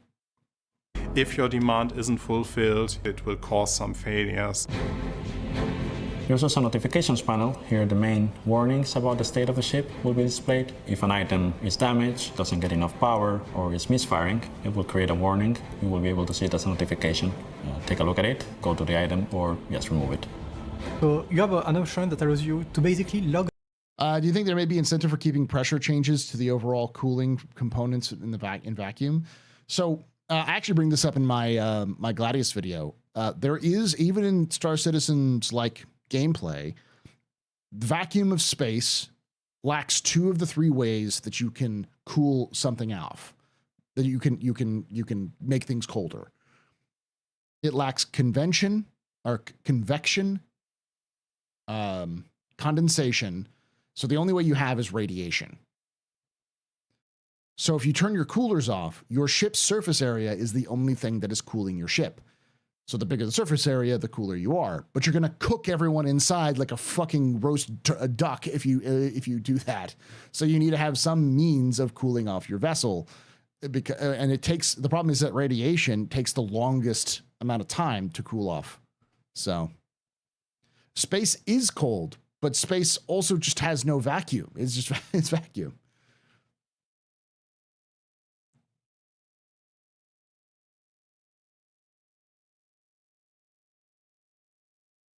Oh, good. My cargo blast won't blow up the ship if I bounce it off the wall. No, but if it bounces against your components, it might. Coolers aren't dumping heat into the ship. That cook it. Yeah, exactly. Spaceship. You can take away my space suit. You can even take away my space lasers. But you can never, ever take away my space game. Space is a poor thermal conductor. Exactly.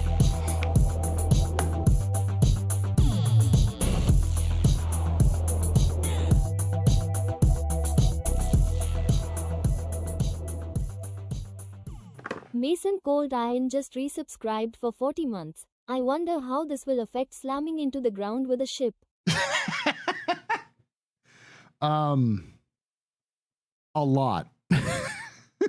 Thank you so much for that What was that? 40 months of support. You're a very important public, very impressive, you're very pedestrian. This is your fault. You're trying to drink night. Shots and cheers in chat, y'all. Shots and cheers.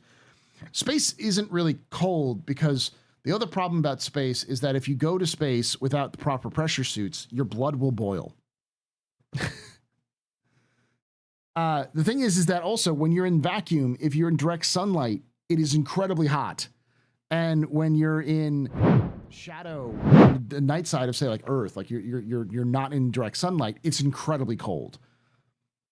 Like death heat and death cold. And by the way, your suits are eventually going to have power and resources as well. They already do sort of have to have resources, and this system is designed to have them, to make them have them as well. In the future, you will have to manage power in your suits to make sure you can keep life support up.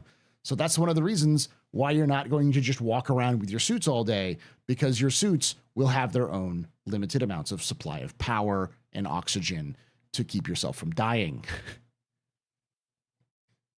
You give up? What are you talking about there, Jin? Space isn't cold. It's nothing. You can't have nothing. Can't have temperature. I know what you're saying. You don't explain vacuums to people because people don't experience vacuums on a daily basis. Vacuum is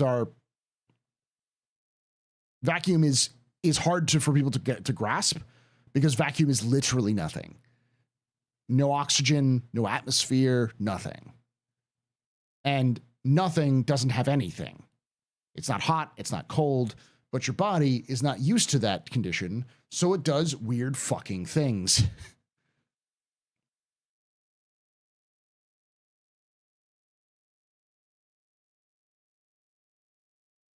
If you're in space, you are the matter that heats up in the light and cools in the dark. Exactly, yeah.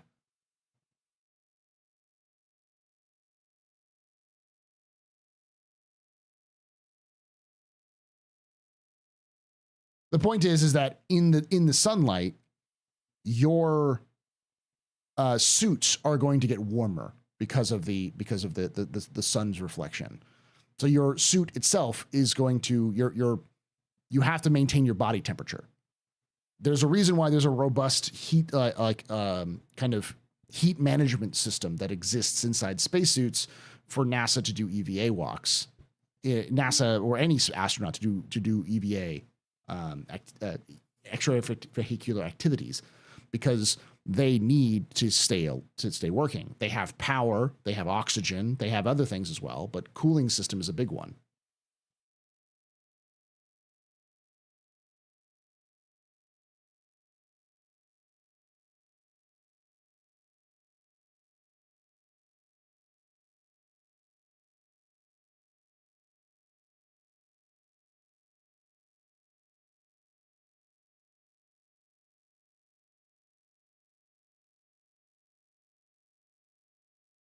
More importantly, why no Big Benny's UI for engineering? Asking the big questions.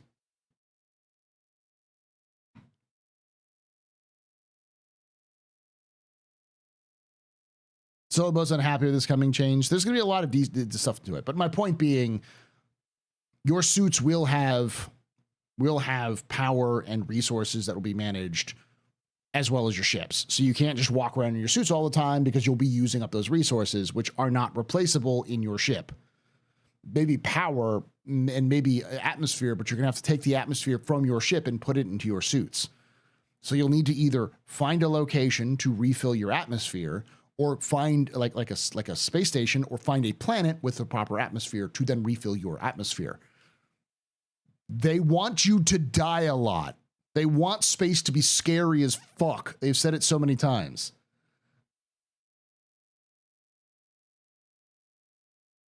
So how are you supposed to work on size 2 and above components? Dry dock.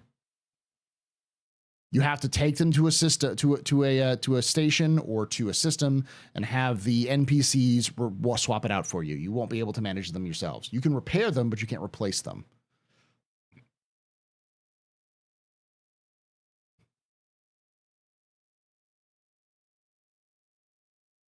I feel like this is a mistake on CIG's part because they built ships before they had the sizing systems proper. So now they're at the point where there are several ships that have size 3 components, which literally you cannot remove the components.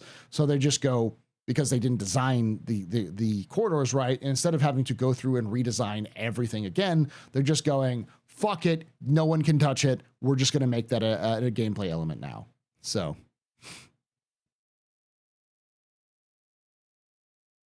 no more F1 screen on the mobiGlas to switch parts to at a planet or a station. We don't know. We don't know when that will happen. It may happen in 4.0. It may happen later. But yeah, eventually there's going to be a timer for replacement parts when you put it into your, kind of like how there's a timer for loading and stuff like that. There'll be a timer for everything. They're gonna slow you way the fuck down for everything unless you do it yourself. And for larger ships, you can't do it yourself. Size 1 and size 2 you can, but size 3 and up you can't. And a cost, yeah. You'll have to pay for it.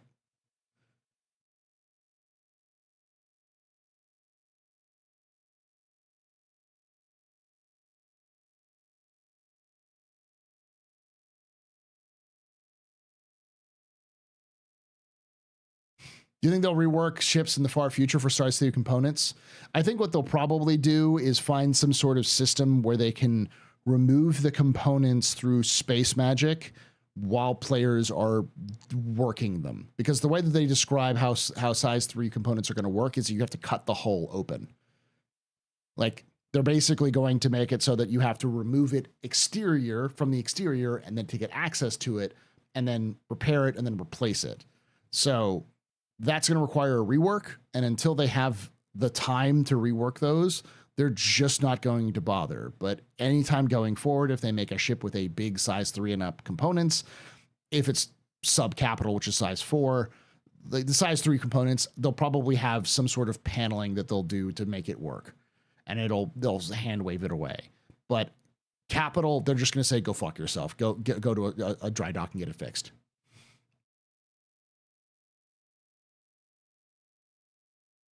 The question is, if we store a ship from interior, will our suits pull air from ship while we're seated?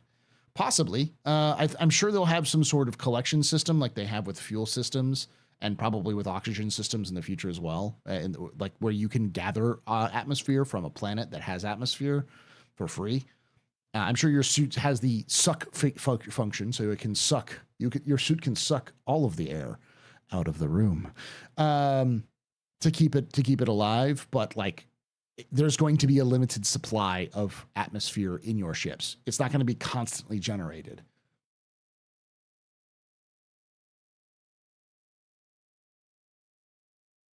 Reworks with exterior components or just design new ships for it and say new tech.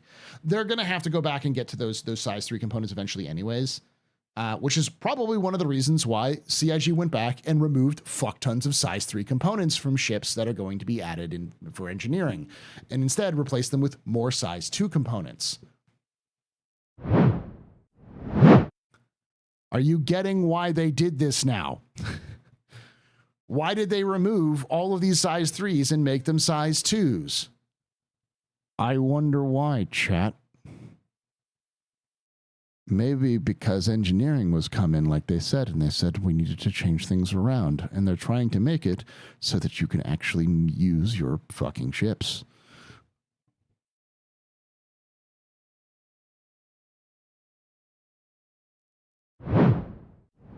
No, I mean, I would fill my ship with vacuum so I don't need to fight fires in the middle of a fight. Yeah, you could probably do that, almost certainly. But your suits are going to have a limited oxygen time. Eventually, they'll have limited power as well. So your life support systems on your suits may fail. And it may be a situation where you will die because you cooked yourself from the inside out because you're working too much, versus you die because of oxygen. You die because you are baked alive like a fucking chicken in a rotisserie oven faster than you run out of oxygen.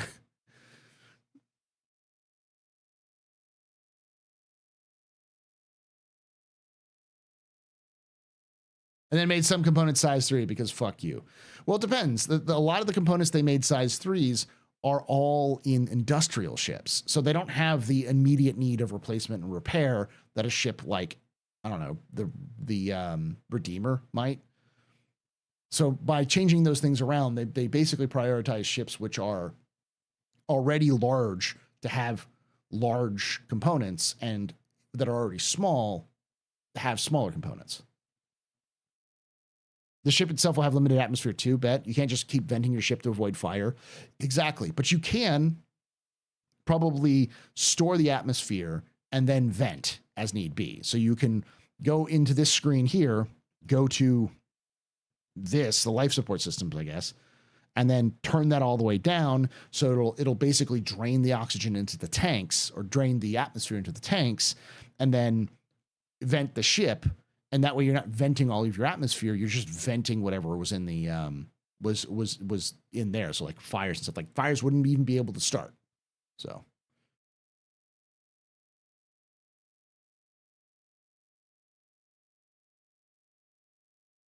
The Pioneer has 6 size 3 shields. I wouldn't be surprised if that gets a size 4. The controls, so that you or the pilot, which has access to the MFD, which shares some of the power management functionality, do not conflict with your controls. So by locking this, you are able to override the MFD settings to only have it being authoritative from the engineering station. You are able to. So I'm wondering if my ship will be connected to ship life support. No, almost certainly not. I don't see, A, that's complicated. B, I think CIG wants to force you to walk around without suits.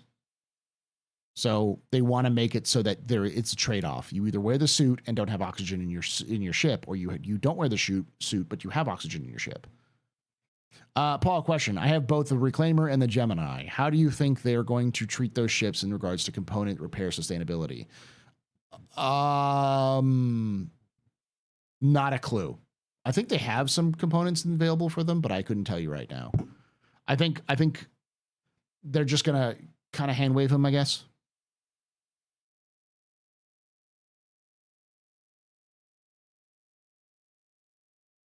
The Pioneer, as is represented in the Matrix of Lies, I think the Pioneer is going to have to get a major overhaul. We'll probably see some of the overhauls of the Pioneer come CitizenCon, or at least some of their initial ideas, because it's the capital class factory ship. So it's going to need capital class power plants. So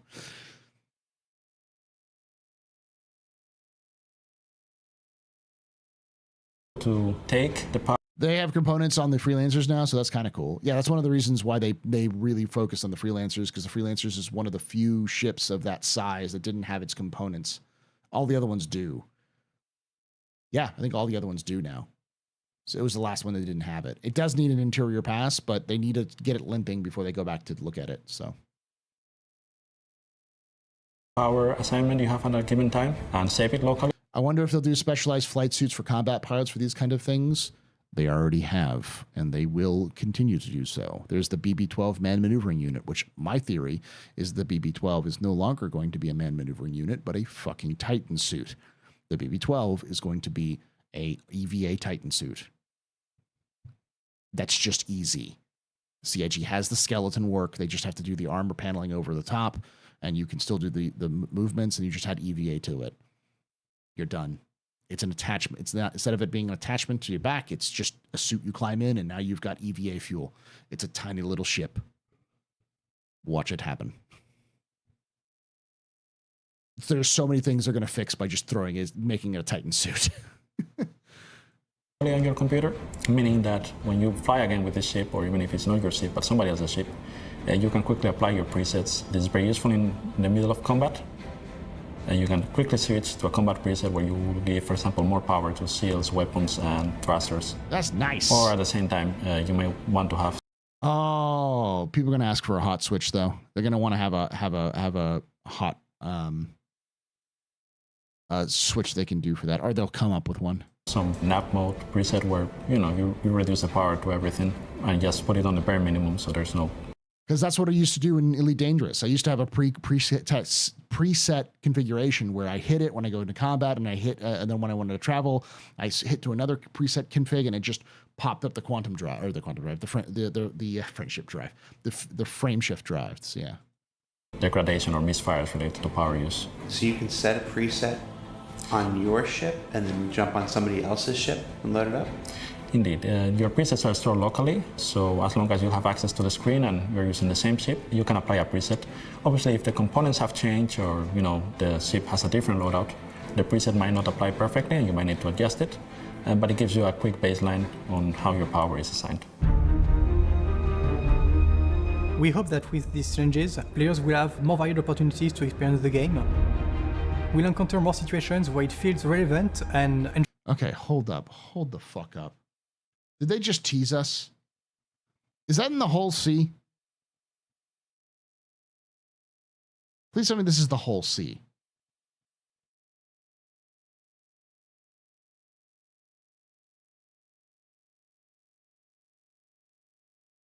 No, the ship map and component health shouldn't be in the mobiGlas. Not at all. I think having it being on engineering screens makes sense. Okay, cool. I haven't seen the interior of the whole sea really, so I was like, this is they teasing us with a new ship? So yeah. To experience the game. We'll encounter more situations where it feels relevant and enjoyable to have multi-crew gameplay in the ships, so that you do not think it's just about filling in the battle positions like the turrets and the pilot seats, but it's more involved gameplay to actually manage your ships and try to fix the ongoing situations that occur within them. Oh, yeah, and we also hope that this makes larger vehicles which have more interior space, both more troublesome but also more enjoyable to play with. We are still working hard to get it done. Sorry, Paul, I'll let my girlfriend hold me because he said hold the fuck up. For all of you, there are ships that already have the functionality. There are still ships that we are working on. But overall, we are super excited to finally get it into the PU.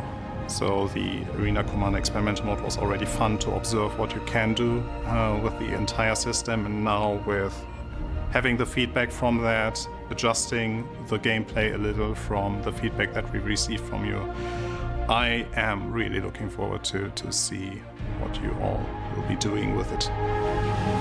Stupid things. We're going to do some absolutely stupid things with it.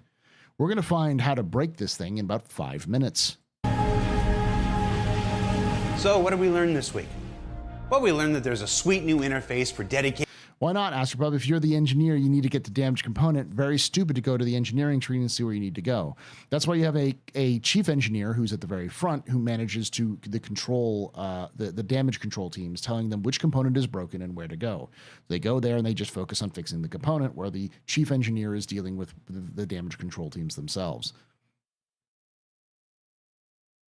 They've literally explained that was their goal in mind with engineers, that there were going to be 3 types of engineers: the mechanic, the pre-mechanic, the maintainer, and the manager. No, absolutely not. Go back and watch the original engineering thing. That is exactly what they're going to be doing. They've talked about that was their roles they were looking to build. Engineering terminals aboard spacecraft. That the first implementation of armor and damage penetration means that the ways that you kill and keep your spaceships alive will fundamentally change. And that when this arrives in the PU, life aboard spaceships will never be the same again. Now, that's it for this season of Inside Star Citizen, while everybody here turns their focus towards the upcoming CitizenCon, where we'll be showcasing the future of Star Citizen beyond Alpha 4.0. Yes, it's a show you're not going to want to miss. So from the small team that makes every ISC, thank you so much for letting us stretch our proverbial wings this year. Thank you for continuing to let us share the people and process of game development with you, and we'll see you all back here after the big show. Wow, I can't believe we got to... Oh, that's so fucked up.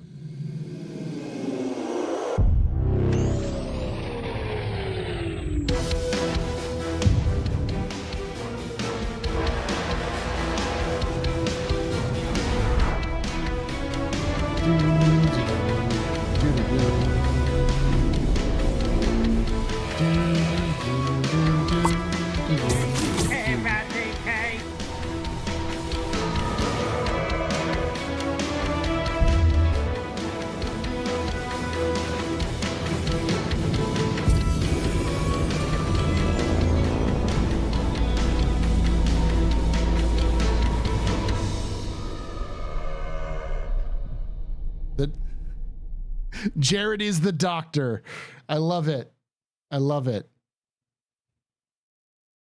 Yeah, I saw that. They loaded it down. We're going to go check it out here in a moment.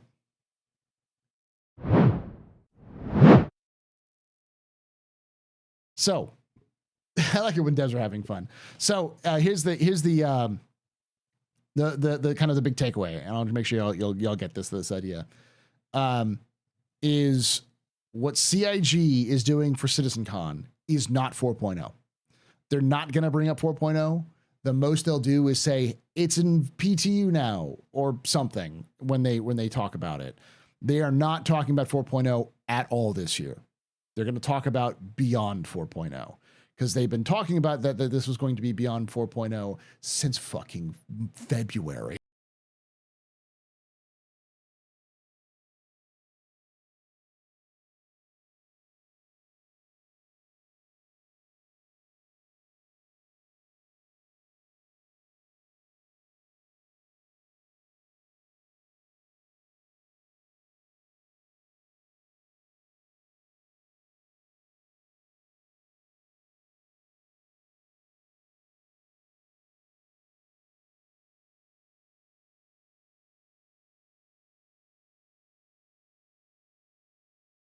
State stream, my name is Paul Berserker One Batman Show, your humble host and space bartender here at the AstroPub, your space bar at the end of the universe. Sit back, relax, enjoy the show. We got a good one for you. How you doing? How's it going there? Welcome everyone's from Zero Stream. How is my favorite vanilla streamer? Smooth vanilla. Maybe a little bit of nutmeg in there.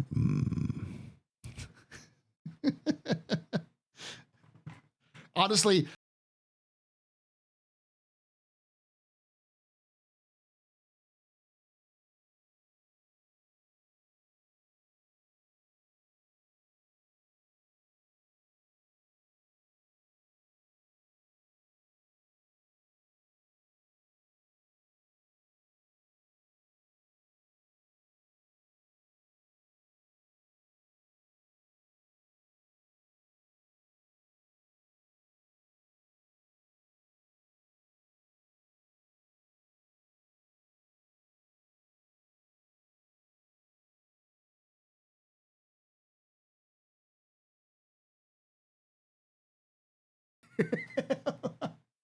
welcome everyone from Cutlet Stream and Zero Stream. How y'all doing? I got double teamed. I got double teamed by a Ukrainian pirate and my favorite vanilla man. This is like the start of a bad joke.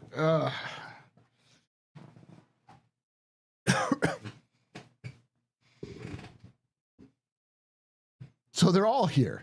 Everyone is here. I'm going to pop back into the to the test real quickly. Can I play it a little bit? A Ukrainian pilot? I said a Ukrainian pirate, but that works too. Welcome everybody. Meantime, I'm going to play some.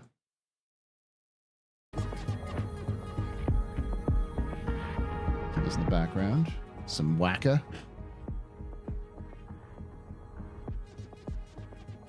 Here we go.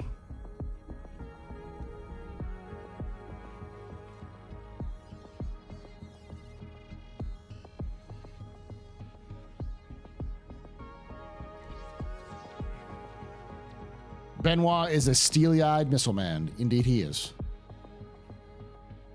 Tech review gonna run at 500 until tomorrow. I know. I'm gonna check it out at 500 because I checked it out at 1,000,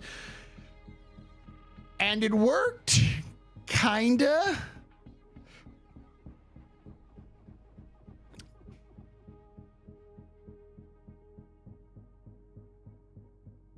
It is on YouTube. It's also on Bandcamp and SoundCloud, and you can buy it on Wacka's website.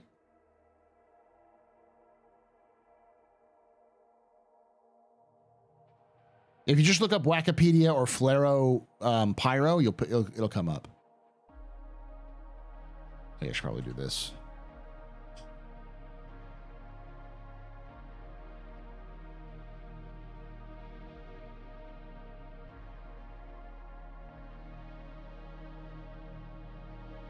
All right, so I am at local. Server local.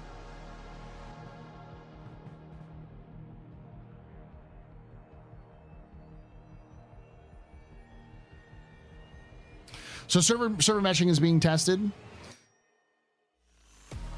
Their obsession with 1,000 players seems to me like they're trying to make sure things work really well.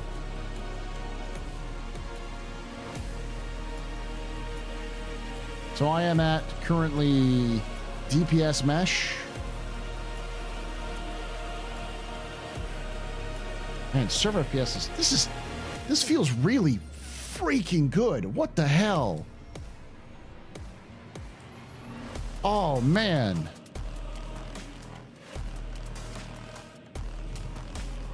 That's a little laggy, but that's always been a problem. Oh, we're back to that. I guess because it's still not fixed.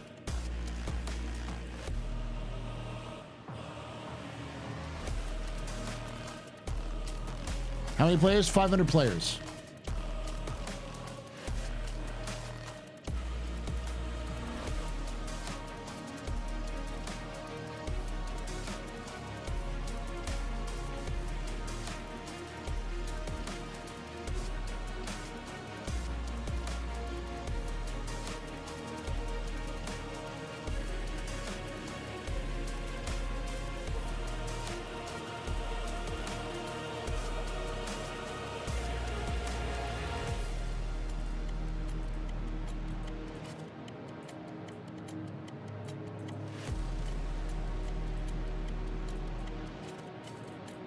That's weird.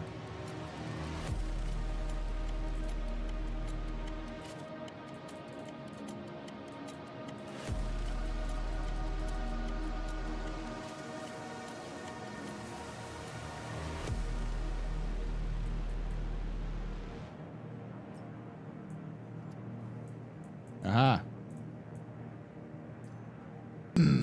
Them biddies. Hey Paul, if Wikipedia were to go mining with two of their friends, would they take the Walker-Mole?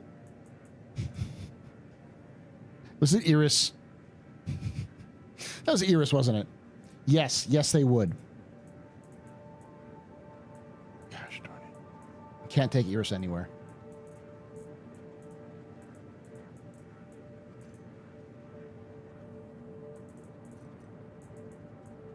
Iris breaking out the mom jokes.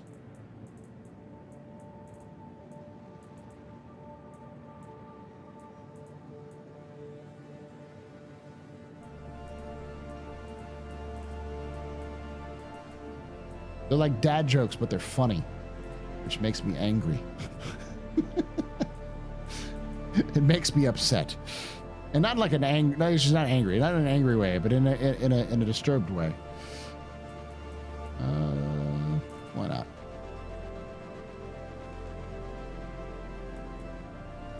There we go. I am ready for combat. Yeah, I don't like that.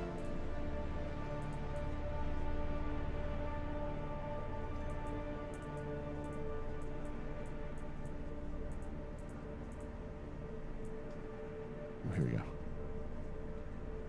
That looks stupid.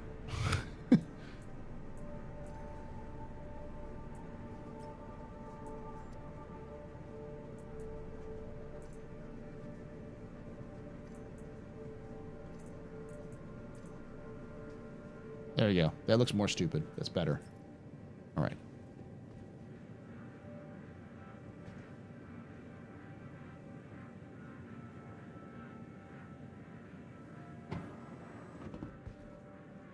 Still a little bit of lag here.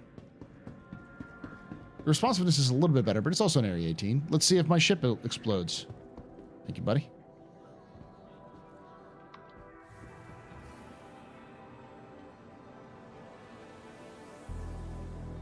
Go for a vertical clown suit.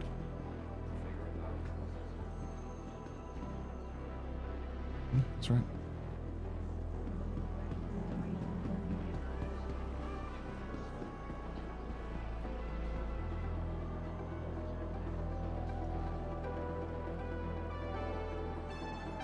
You're causing everyone to freak out, sir.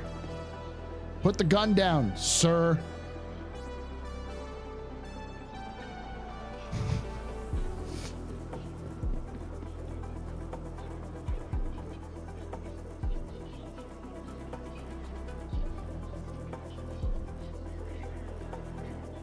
just regular old space America here. Dude wandering around with a gun, scaring the fuck out of everybody. No one's doing anything.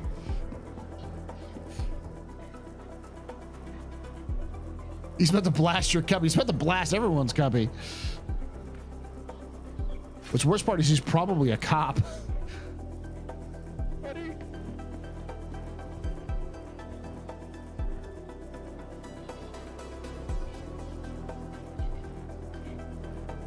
Sir, this is Dumper's Depot.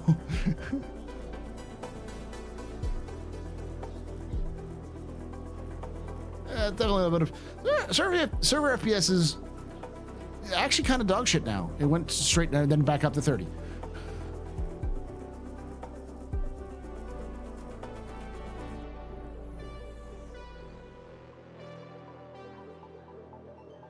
Do.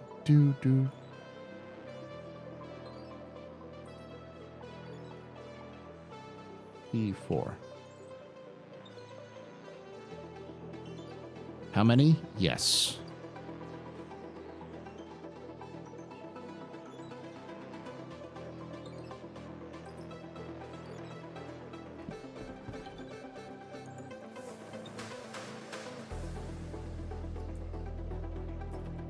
I'm ready for combat, chat. Ooh, wait, I'm not ready for combat yet.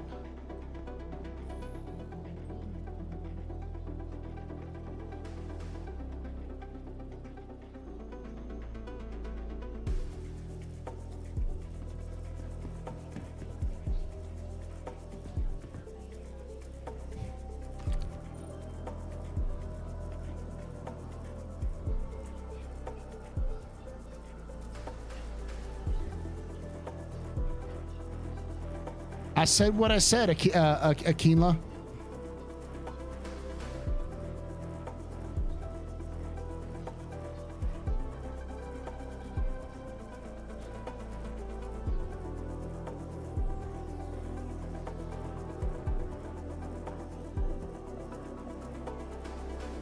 Theory is the high cert latency is server FPS will be as it can't feed the server request fast enough to get choked up.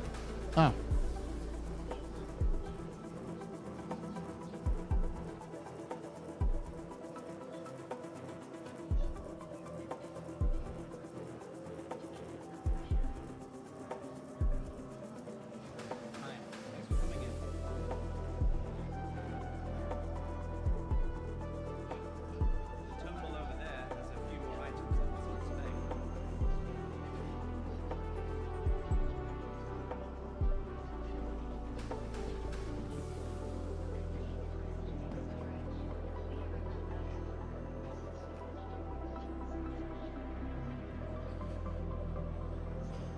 Go to Astro Armada and splurge on a ship. That's a good idea, actually.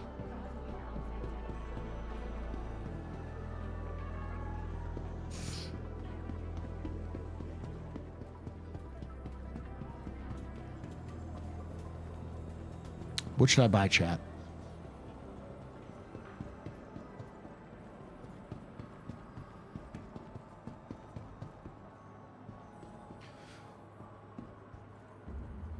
Let's see if the door recognizes me. Oh, it does. Buy a Redeemer? No. One of each? I don't think you can buy one of each with 15 million. There's some ships you straight up cannot purchase.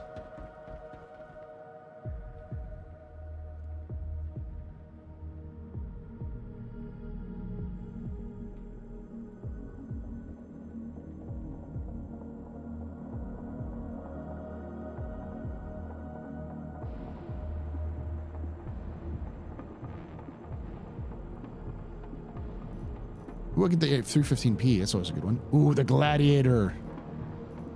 I'm gonna get the Gladiator.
Can't buy the 400i yet. That's okay.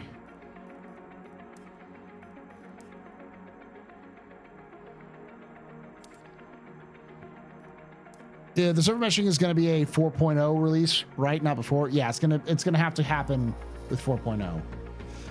Because the thing is that once you have server meshing functioning properly,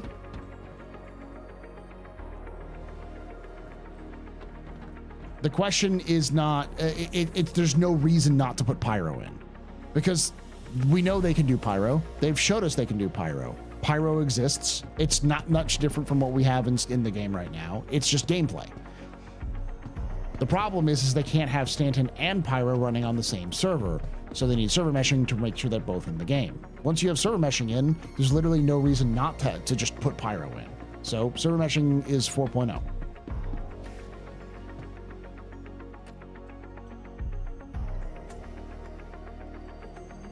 They still can't fix the tires being inside the vehicles. What? You can take away my space suit. You can even take away my space lasers. But you can never, ever take away my space game. Rock the ass, I doubt anyone tested it yet.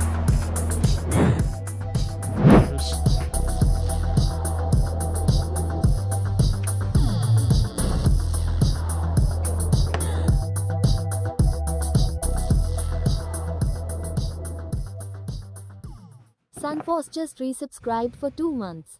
Thank you so much for that 2 months of support there. You are a very important pupper, very impressive pisser, very pedestrian. Who was that? Sandforce for that Twitch Prime sub. You're a very important pupper. You rock. Shots and cheers in chat, y'all. Shots and cheers. Gladiator is 14 million and their Hornet is 2 million. Maybe. I don't know if you did or not. It's probably just a temporary thing.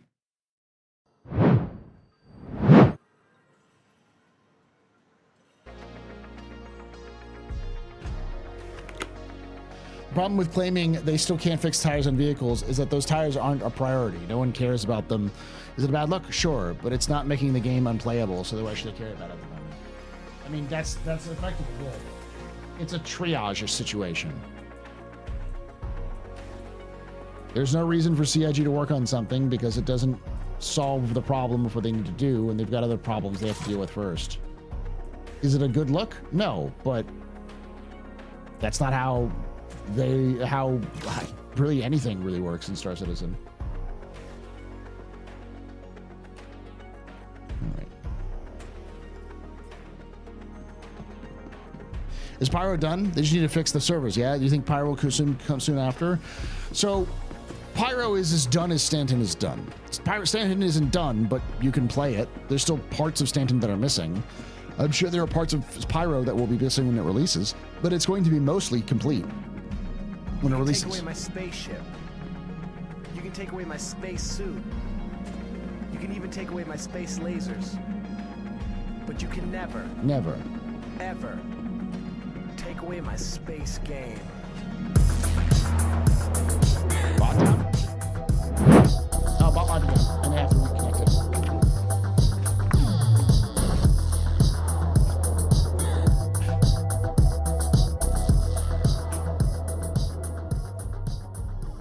Puppy_1775 just resubscribed for 21 months. Elevator to the hangar just killed at river. Elevator to the river at the hangar just killed somebody. Okay, thank you so much, Pappy. You're for 21 months. You're very important, pupper, very impressive, Mr. Rainy pedestrian. This is your fault. Return to connect. Shots and cheers in chat, y'all. Shots and cheers. But they have 4 systems done. I don't think CIG, like really, CIG can do whatever they want. The problem that they have is not building systems. The problem they have is making systems function in a way that is, oh, this is a 30K.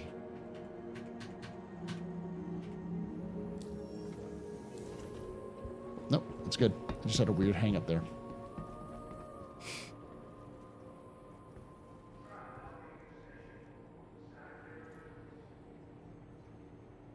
Sometimes you get bad optics. The secret is that CIG is well beyond bad optics. CIG is so beyond optics as a general term that they don't even bother caring about it much anymore, which is probably a good deal. Hey, look at that. Gotta love the junk. Look at that junk. That desync, baby. Look at all of a sudden there's a bunch of people on the thing that weren't here before.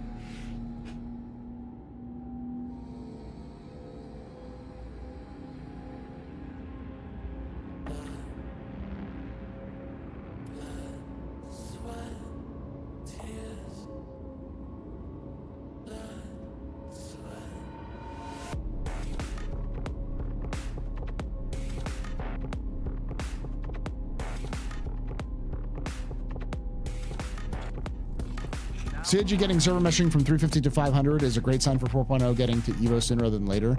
They have to get 3.24 to Evo first. Someone was asking earlier, what's we're going to get for Pyro? What we're going to get for CitizenCon? CitizenCon is going to be 3.24.2. That's all but confirmed. I think at this point. They're basically taking everything they can take out of 4.0 that can make it in the 3.24 build and putting it in the 3.24 build. And that's a sign that CIG is trying to release a patch for CitizenCon that's going to be to have specific things that they have ready to go. Well, so we'll have a 3.24 for CitizenCon, 3.24.2.CitizenCon, and a 3.24.2 like that A or whatever for CitizenCon as well.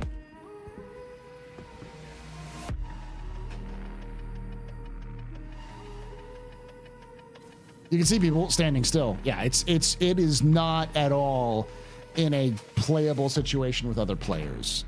The desync is outrageously bad, but that's a good thing because this is a test.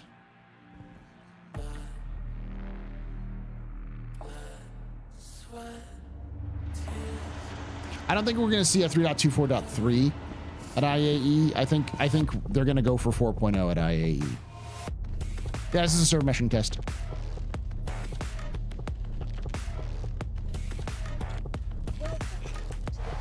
The delay is still pretty epic.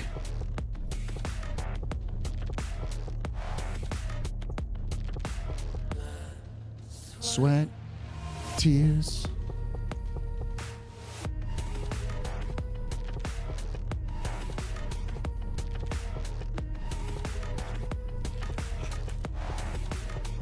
It's 4 to 500. So there's four DGSs with 500 players in it.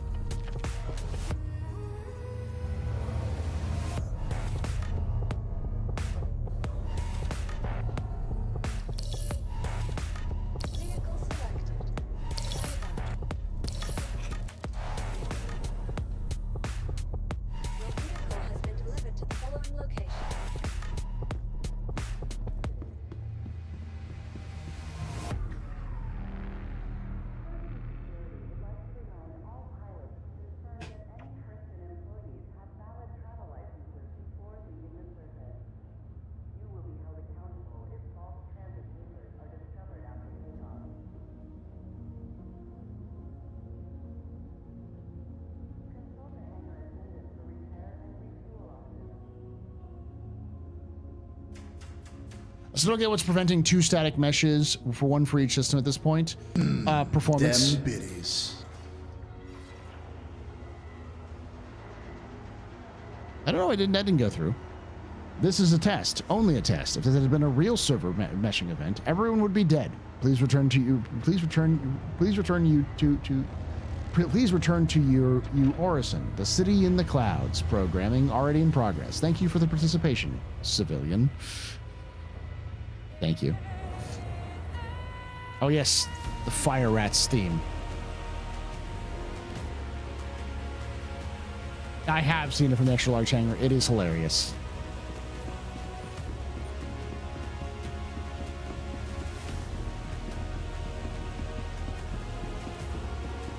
I'm just gonna run around and then we'll get back to the to like looking at different things. There's definitely the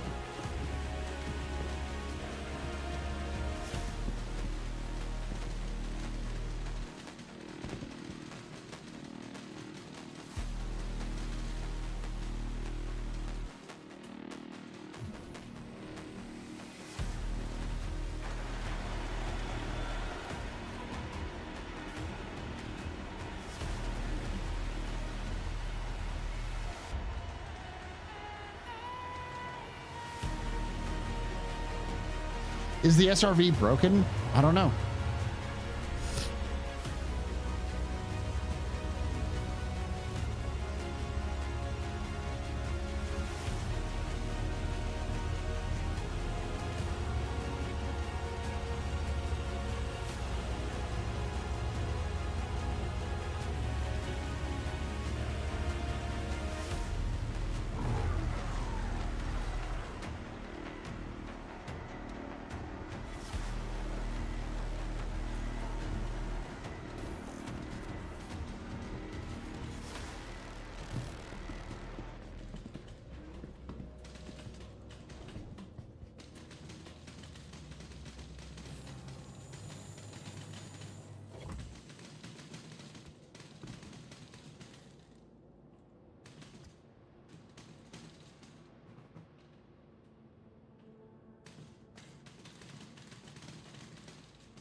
Do you hope the SRV gets fixed when the components die, or you fall, or you fail, so you can get towed to a repair station? I'd hope so in the future.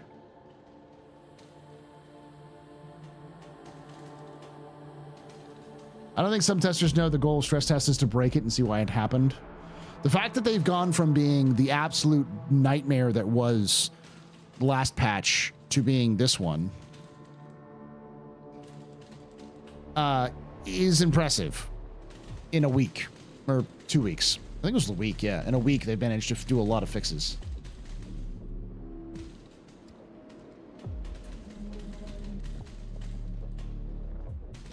If more than 100 people enter one of the 4 mesh zones, will it crash? Not that I know of. I was in the server meshing test when they had 300 people, and they had 300 people in the server, and it didn't crash. Right now, it's a 500 person shard with 4 different shards or 4 different DGSs in it, and because it doesn't split up or cause problems, because of the way that everything's supposed to work. Issue's trying to get into the seat though.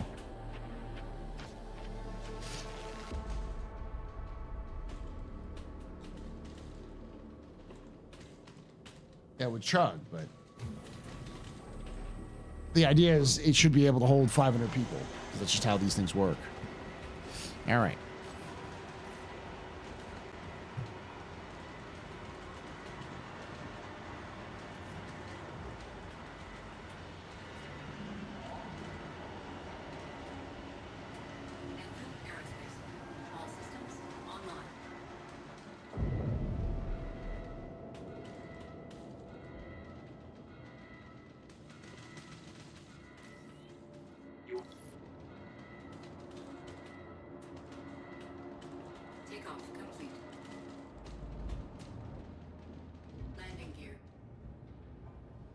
Look at her. She's so sexy.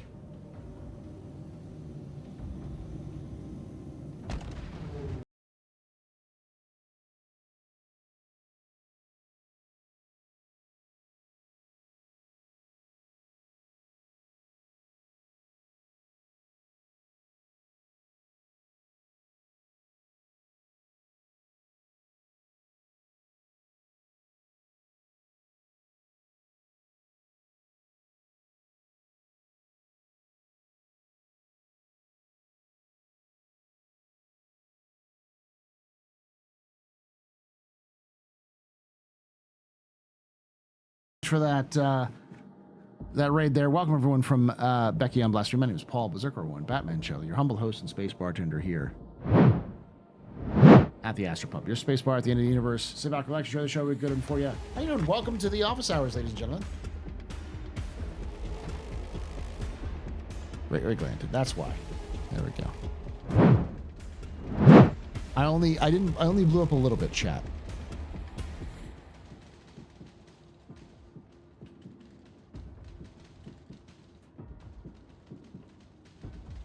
Just gotta wait for it to open up, chat. It's very slow.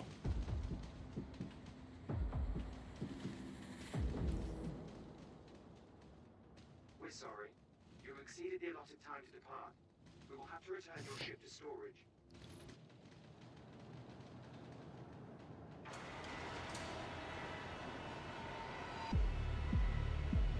This work? Will I die? Okay. That didn't work. How's it going? Yes.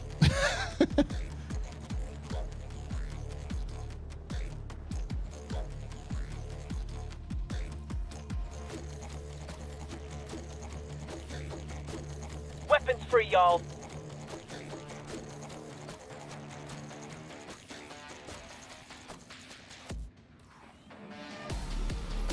There it goes.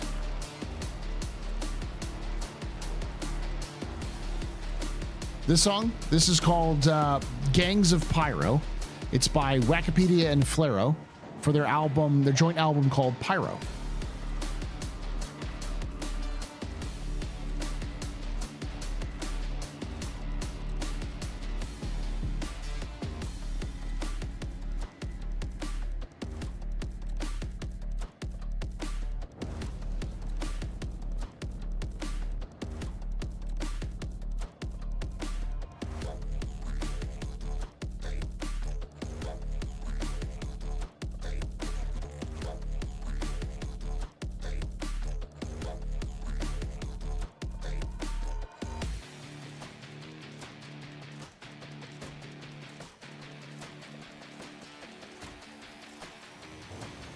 Good.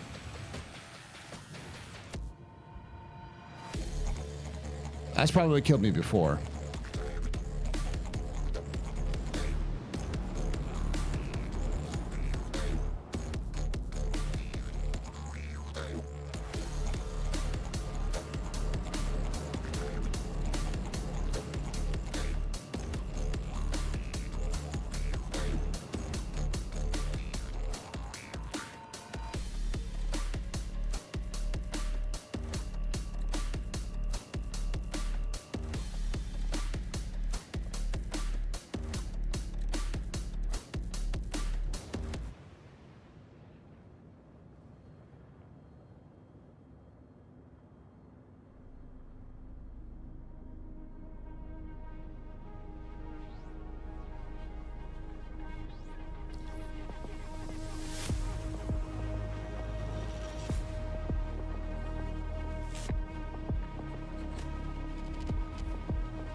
All right, I'm gonna go to Hurston L2.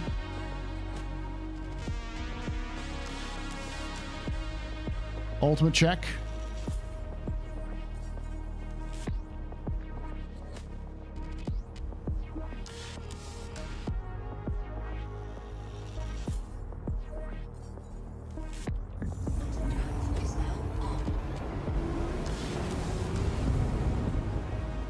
It's not pulling me out.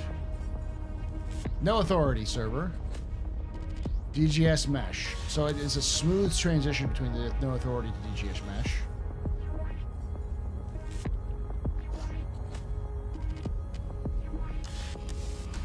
Haven't watched Hey It's Nick's Goodbye video? I haven't. Sad to hear that. The lore you told in the Gladiator was cool. I love the Gladiator. It's amazing. The Gladius is also really cool. I've been doing an entire video on it. It's really neat.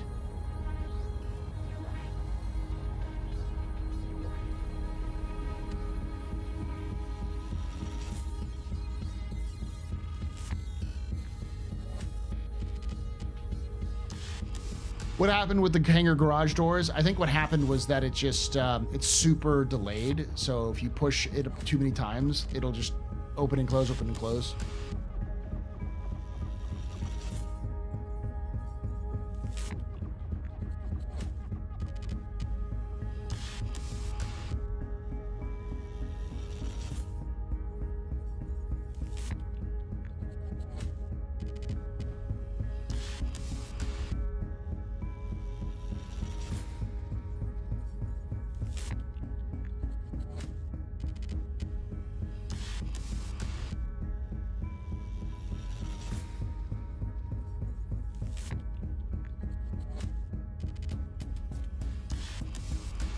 Not gonna lie, this is miles better than a lot of. I mean, a lot of the issues come down to the amount of time it takes for it to activate.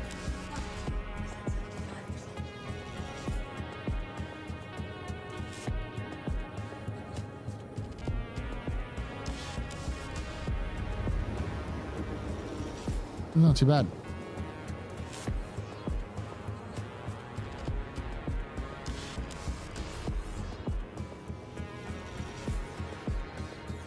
I think they should make a version without the gun, without the turret second seat, and just give us guns instead of for us solo players.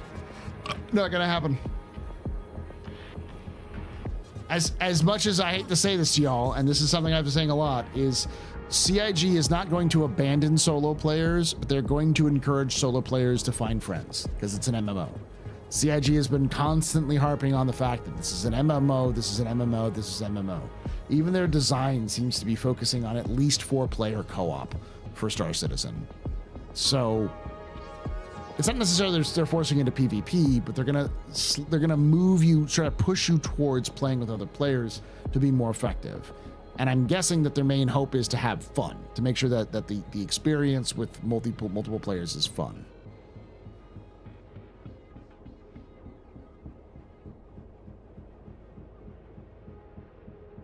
PU hotfix seems to be a really rough stay there.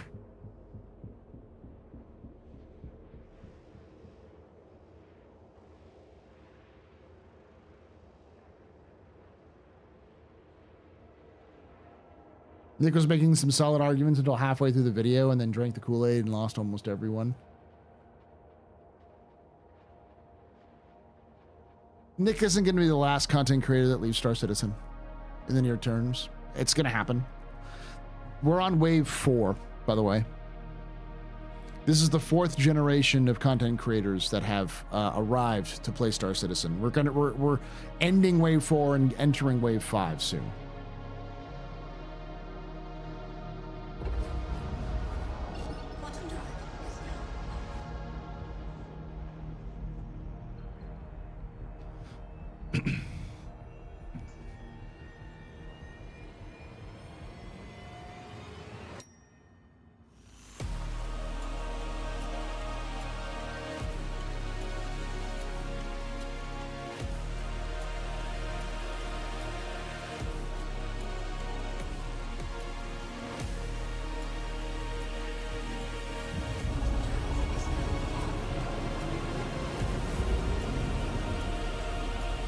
It lurked from time to time. Sorry if you've been asked this a million times, but how do you feel about the server test mesh so far? Okay, I'm coming at it from the perspective of a very, very veteran Evocati tester. It's fine. Is it playable? No. No one should play this as a play to play this game. To test it and try it out, sure. It's got some insane FPS, and the server FPS is fucking amazing. But it's definitely not a server I would suggest people like play the game on.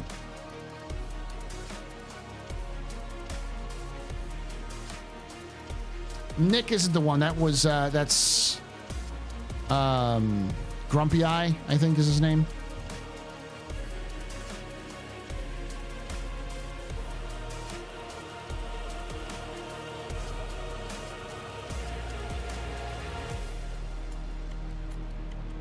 But yeah, I think there's also going to be people who quit Star Citizen just because it's not the game that they hoped it was going to be. And I remember the old podcast called Starcast with Geek Demo. Artec, I was one of the original cast members of Starcast with Clifford and Geo, and Board Gamer, I think, was on there too with us. I don't remember if Mike was as well, but I think Mike was there at some point. Gray-headed gamer and myself. The sky is still made of green goo. I was part of the Starcast 2.0. In fact, my original logo for the AstroPub and my name comes from suggestions and stuff. Like the original logo for the AstroPub was created by Geek Domo for me.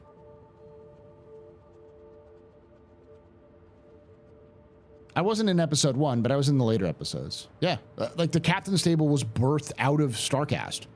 StarCast got basically stopped running, and so I wanted to keep doing podcasts, so I created the captain's table.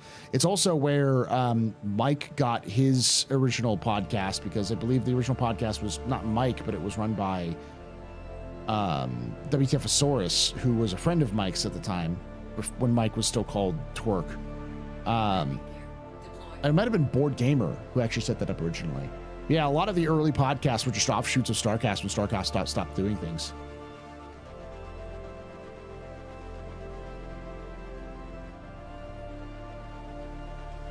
Yeah, Redacted. Redacted came about because of the death of StarCast. Same with the Captain's Table.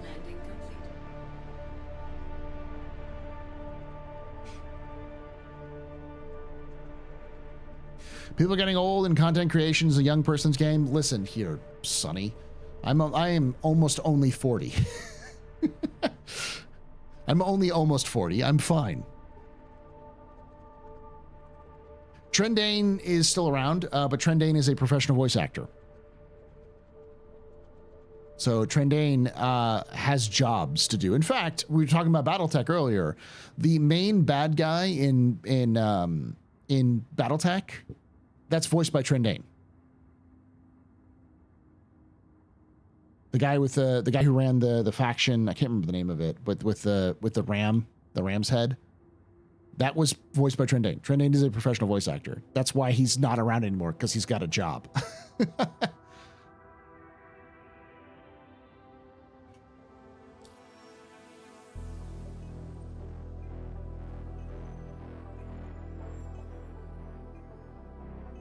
Turing Concordant. Not the Turing Concordant. The other one. The Directorate. What happened to Bob? I don't know what Bob is. It sounds familiar, but I don't know.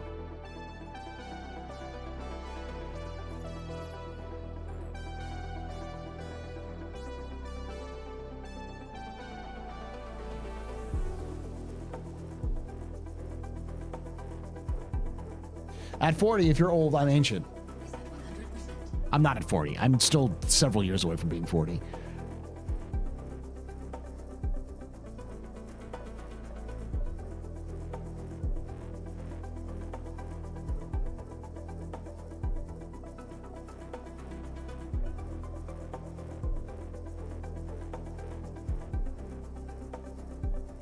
You're practically a fetus. Then you're practically a fetus.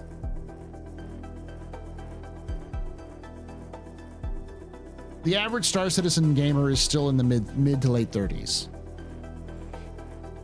It's moved down a little bit because there's still a lot of folks who were 12 when this game was first pitched.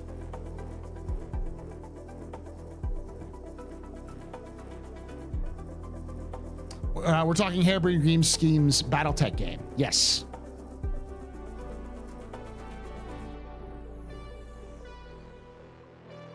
I fell asleep at 100 players. How's it going? 1,000 players went well. It was functional. And then they tiered it back down to 500, but it's just now 4 servers, 4 DGSs at 500. Oh, Bod. Yes. Bod's still around. Bod still hangs out with the Relay Station cast.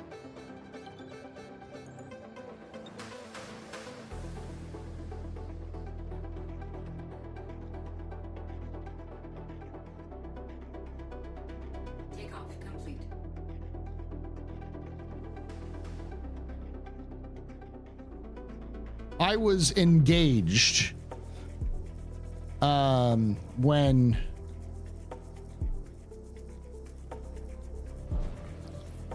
Landing gear raised.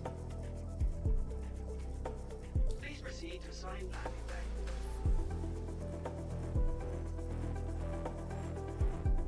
Okay, we can go to Herson.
See, that's the issue right now. Is just its input lag's a little bit rough, but it's down to a couple of seconds compared to what it was in the 1000. But it's not bad.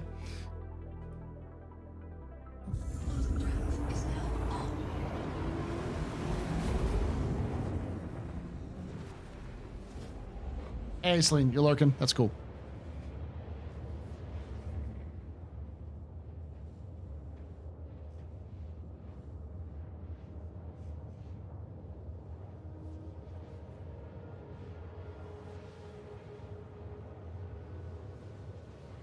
But yes. Hello, my name is Paul, Berserker1 Batman Shelley, your humble host and space bartender at the AstroPub. I've been doing this for 8 years now, streaming on Twitch. I've been a Twitch partner for 8 years. So I'm going to try to do at least one bunker mission, and then we'll get back to just kind of looking at some of the monthly reports, and then I'll call it a night.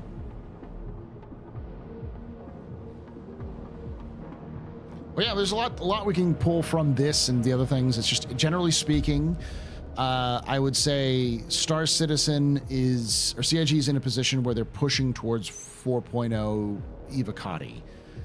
And what they're trying to do right now is find where the weaknesses are. I'm guessing what they're going to do is constantly hit. This is probably not even the last version. Almost certainly they're going to do...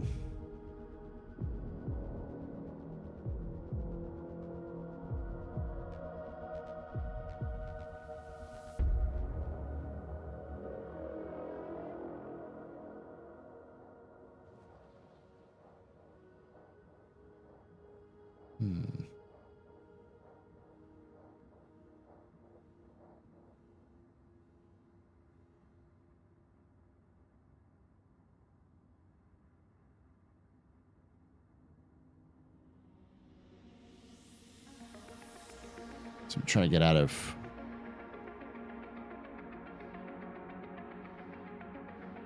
nav mode.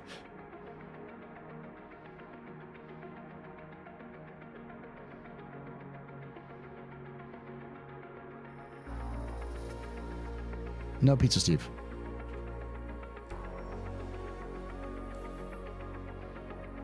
Keybinds.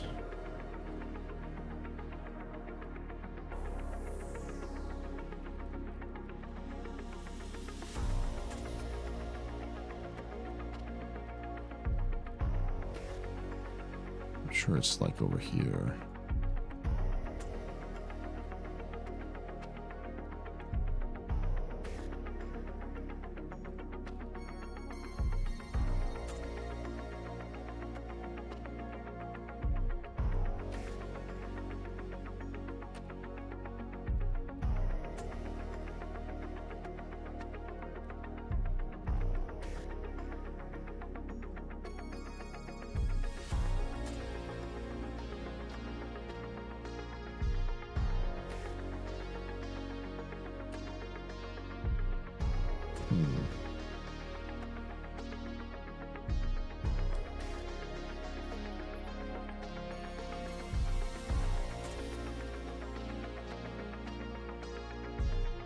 Is this a crashed server?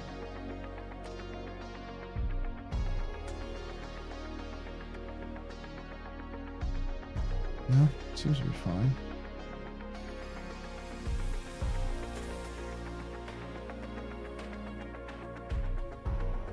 No missions seem to be working.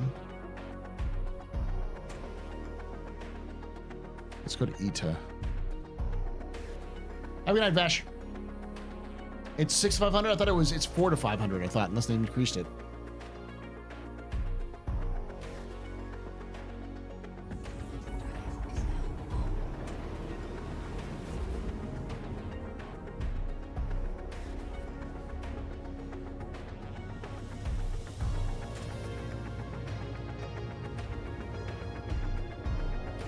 Yeah, they ended. This is a 4 to 500. It's okay. I mean, I haven't had any crashes. FPS is okay. Server FPS is decent, but the biggest issue seems to be latency. Like, lag is pretty bad.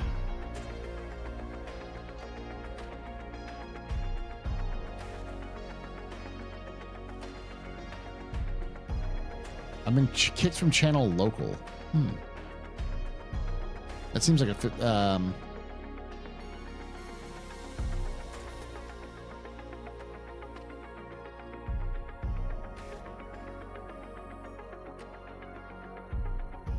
S1 FOB B1. All right, let's see that where that is.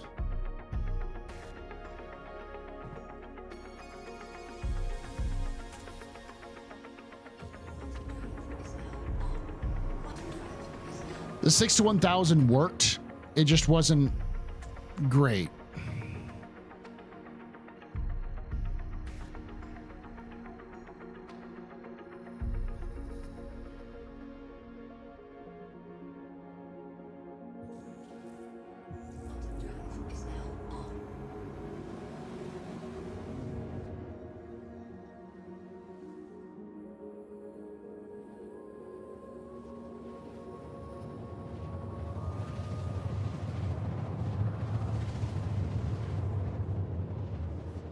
Oh, it says members 150. So yeah, there's definitely 150 people in this server.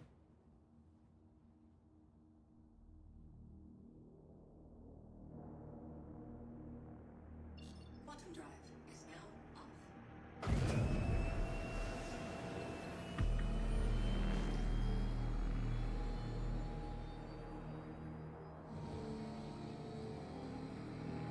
All right, we go do something stupid, chat.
For some reason I can't get back into normal mode. I'm stuck in quantum mode. Landing complete. Engines offline.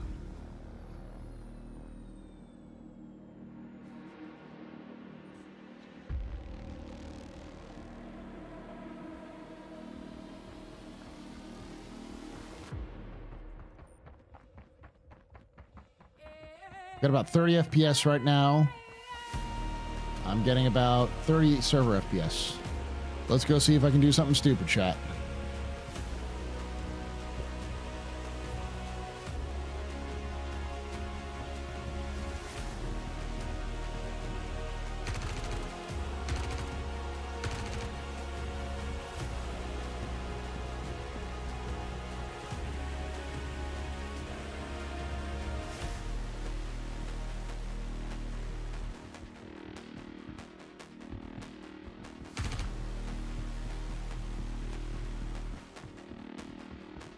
I don't think there's any NPCs here.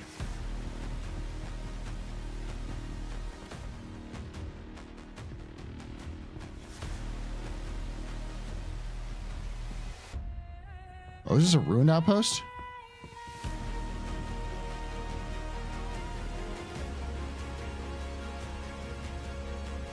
That's what I think it is. Is this a cargo elevator?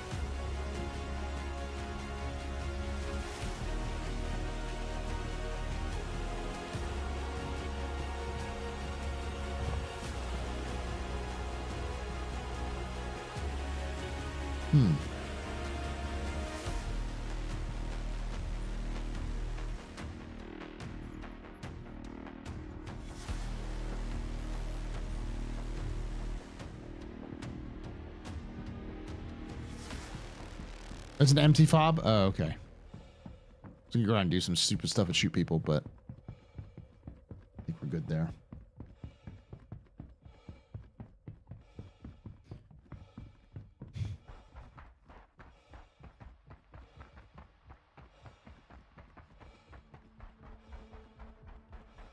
All right, chat.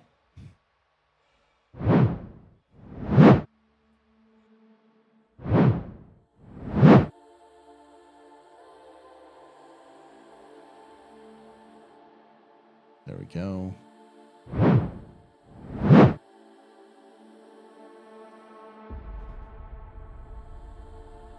This is the meshing test. Yes, that was. Just stupid or incredibly stupid. I was going to go around and shoot a bunch of Hearst Dynamics guards and see what happens. Because at 30 FPS, I was going to I'm going to die. I'm going to die. But I don't think so.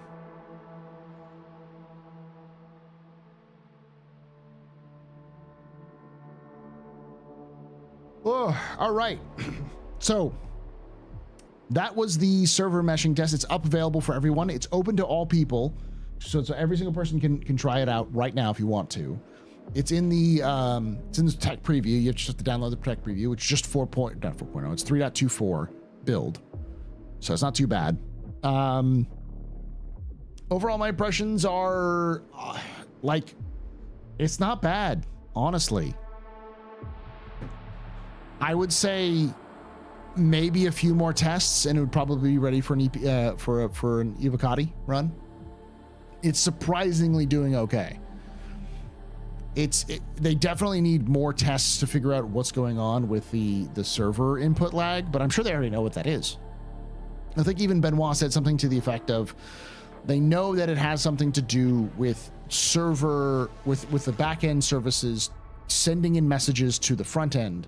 There's a delay in that kind of processing back and forth.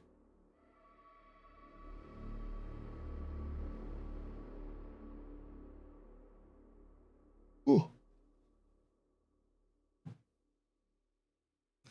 I'm also one of those people who's going to say this, chat. You're going to have to get kind of come to accept this, but I think CIG probably needs to get 4.0 out before it is fully ready to come out. Because the problem with 4.0 is that 4.0 is never going to have the number of players slamming the servers as they need. The problem they have always comes that when they go to PTU, there's not enough people interested in PTU. So when they go to live, they get a bunch of people who a lot more people than they're used to, and a bunch of things break. Space suit. You can even take away my space lasers. But you can never, ever take away my space game.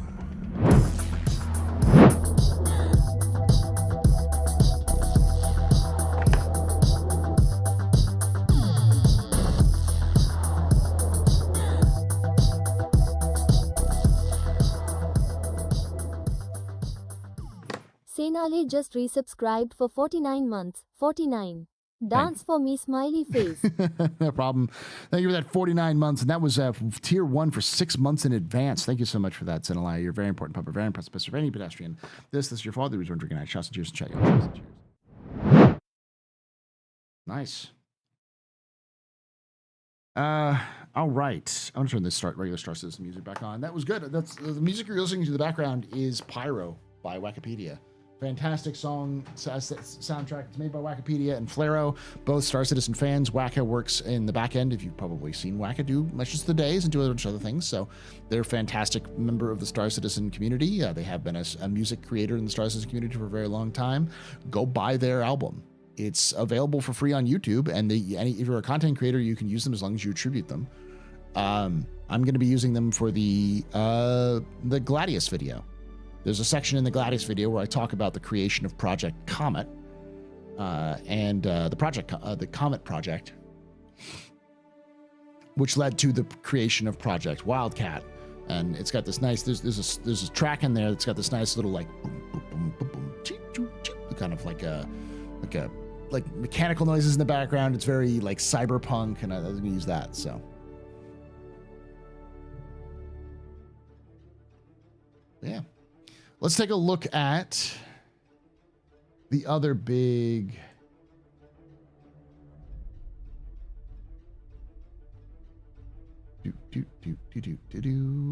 update roadmap roundup. I think ping spiking was new and they got some good data on it. That's good to hear.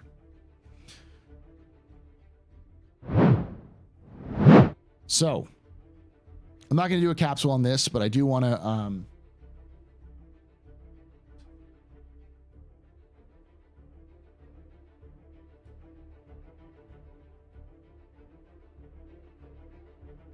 take a look at this. So every 2 weeks we have insightful. Okay, that said, we're going to. Okay, so this is a good change.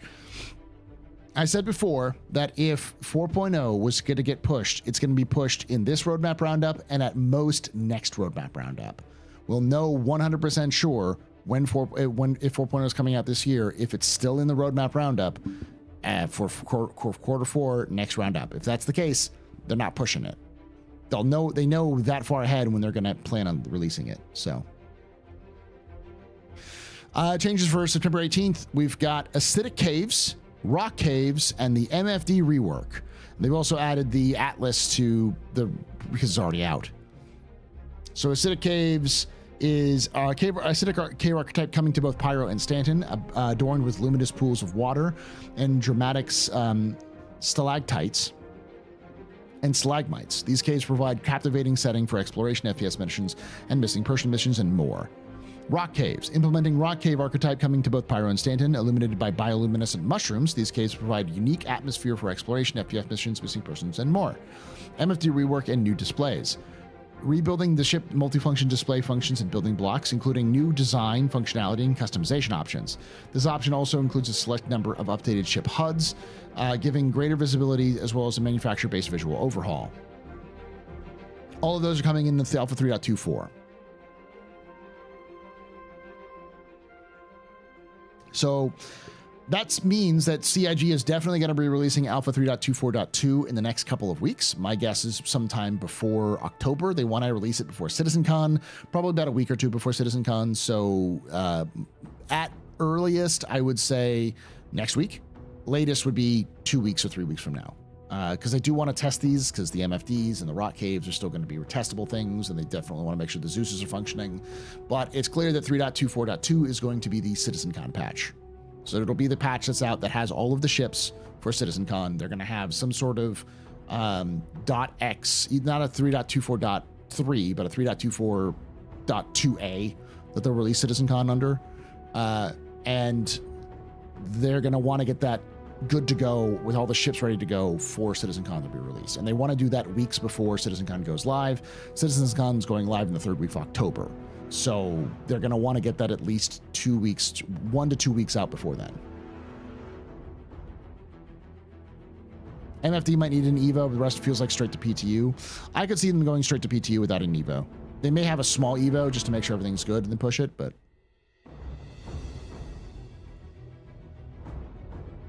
What's the best playable player count so far, in my opinion? 300.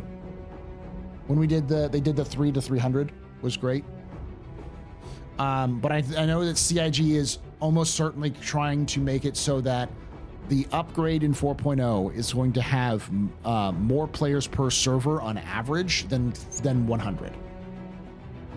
And my guess is that what they'll do is they're going to go for somewhere between 500 and 1,000. There's a reason why they keep doing 1,000 players shard tests, because I'm sure what they want to do is have 1,000 players stretched over 3 servers, 3 in Stanton, 3 in Pyro, for the launch. I think they'll settle for 2 servers in Stanton, 2 servers in Pyro, but yeah. What about upping the NPC count? I think they're going to up the NPC count with Pyro, probably not with Stanton. And that'll probably happen with 4.0, and then we're going to see a slow uptick as they get dynamic meshing out.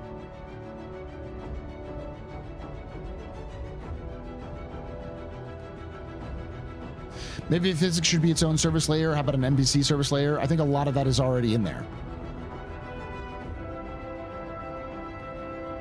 Yeah, I think a lot of it is already coming out.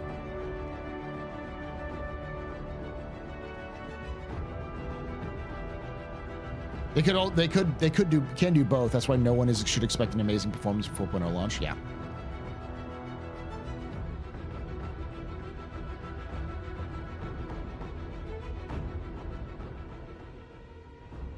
Both 3 500 and 6 1,000 average out to about 167 players for every DGS. But I think they're going to definitely separate out the layers. So I think what they're actually going to do is 3 per system with a total of 6. And if they're going to do that, they want 1,000 players, which means they have 1,000 players per shard. And the shard is stretched over 2 different system, star systems, with each star system being broken into 3 different servers. Emoreth, A_. Underscore could explain that better than I can, but that's definitely seems to be the case. Thick. Yeah. Testing purposes specifically, I think they're going. So here's the thing: servers are pricey. They're expensive, and CIG wants to continue to increase the number of the average player per server size to higher. That doesn't mean that there's only 167 players per server. What that means is that 167 is going to be the average that they're going to be shooting for per server per shard, per DGS per shard, because the higher numbers they can get in a single shard or in a single server, the lower the number of servers they have to have active, because they can have lower numbers of shards and still have the same numbers of players, which means it costs them less money.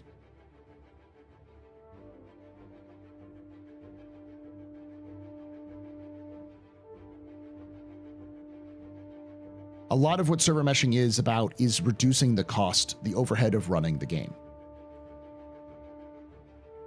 Dynamic meshing is the ultimate version of that, the Dynamic 2 or whatever, but Dynamic 1 is going to help them significantly in that process.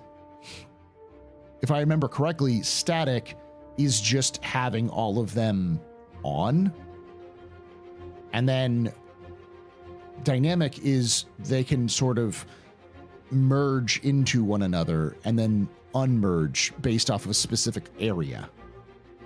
So right now it's like all of Stanton is a server. The planets are servers. The moons are servers. But they can turn off the moons and they can merge in with the planet's servers. And they can turn off the planet servers and they can merge in with the Stanton server. So they don't need all three servers, but they can have them spin up and spin down.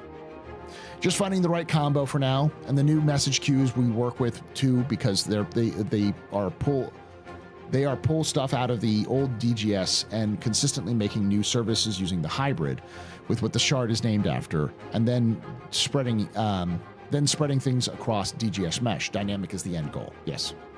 For those of you who don't know, Underscore does work with the servers. It's part of their job. They're not. They work with Ahmed and Bearded, who's also in chat. So Bearded may be able to also tell me if I'm wrong. The way it was explained to me at CitizenCon was I was wrong. I was one who changed most of the configs tonight. Okay. So you're the one who was flipping switches? AWS is money per compute hour, and they leave those running 24/7. Yeah.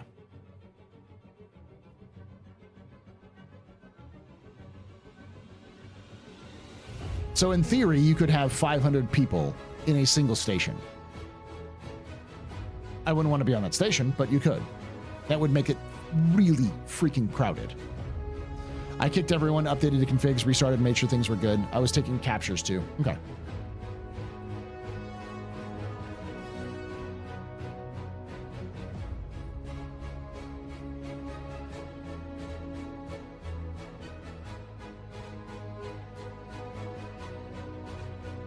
I've always thought that the end goal is to increase the number of players per server so that they can reduce the number of DGSs active. I'm sure, I don't know if you know that or if you can even tell me that, Underscore, but that's what to my understanding of what they're looking to do. To reduce the overhead, but also pull more people together so that you have more people just smashed together in areas so you have more high content density, but you also have less cost to run servers. I have a feeling that once we get a good DSM, we'll have no player count. I can only dream.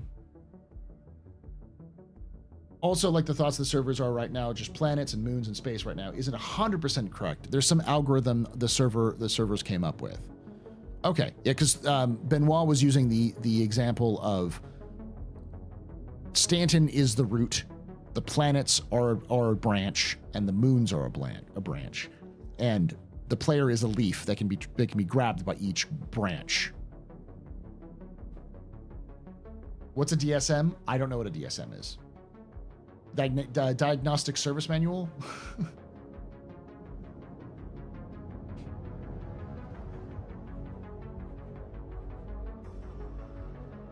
It's not like every planet is its own server either. The planets themselves are a separate instance, from what I understand, which was surprised to me. I thought they had to be physically connected, but they don't have to be, which is neat. The server is tracking less entities, can handle more players. In theory, yes.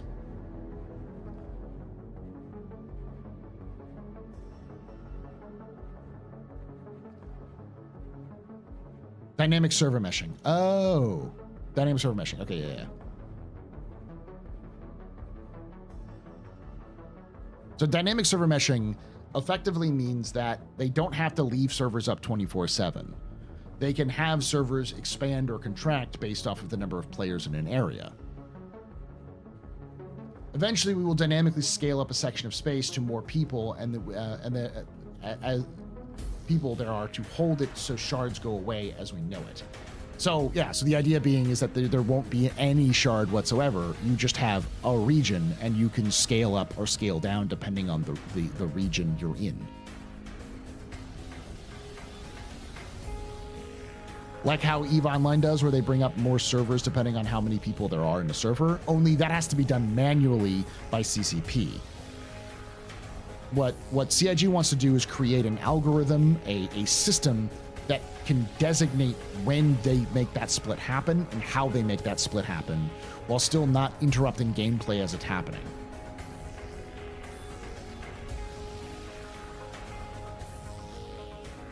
Dynamic meshing is essentially a bunch of logic that load balances the servers to maintain performance on each DGS. DGS stands for dedicated game server, while maintaining the highest player count possible. Yeah. The idea is that CIG wants to build a system where it's a mesh of a bunch of different servers, but you wouldn't be able to tell that it's a mesh of a bunch of different servers. It just looks like one server that's managing thousands of players in a region. But that takes time and effort and testing and data to figure out where they want to build those breakage points and where the logic is for that sort of thing. Will adding Pyro and more systems help with spreading players out among DGSs instead of being concentrated into one area? Yes, in theory, but being also being able to have granular states will. But the problem is that you can never predict where players are going to be. Here's a good example. When we have IAE, if we have 4.0 with IAE, which I think is still their plan, then you're going to have every single player in a shard show up at IAE. So let's just say it's in Area 18. Congratulations, Area 18 now has the maximum number of players a shard can have because they're all going to Area 18. That is always going to be a problem when you have events or you have things like that. So you either have to have a special event server, which still is going to have to hold 500 to 1,000 people, or you have you layer it, you instance it so that not all 500 people are going to be on the same server. CIG doesn't seem to want to do instancing with players. They want to be able to players to congregate naturally.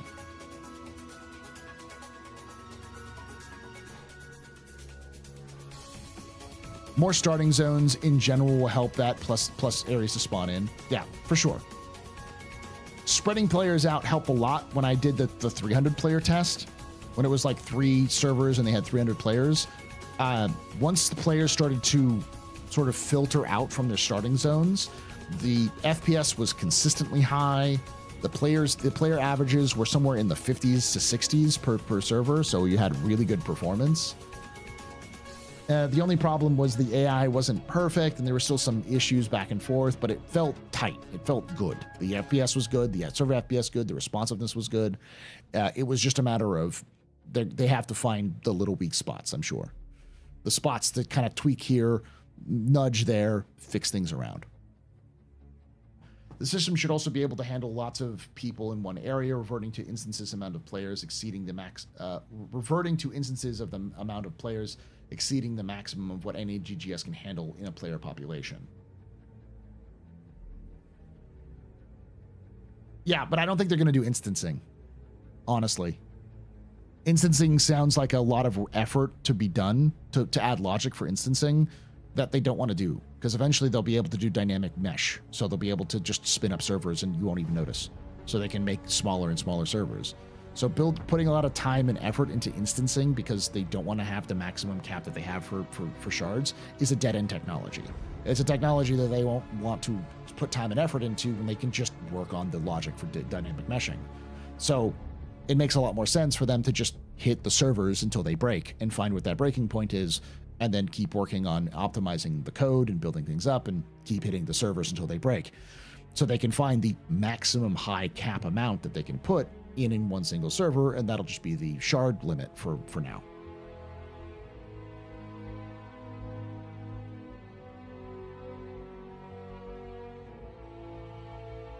Won't server meshing create more servers to help with the load of massive compilation? Dynamic meshing will, yes. But they won't have dynamic meshing for a while. Right now they're having static meshing, and they're going to move on to dynamic meshing 1, which is just static meshing, but more dynamic. They're still going to be limited to specific zones that they're using.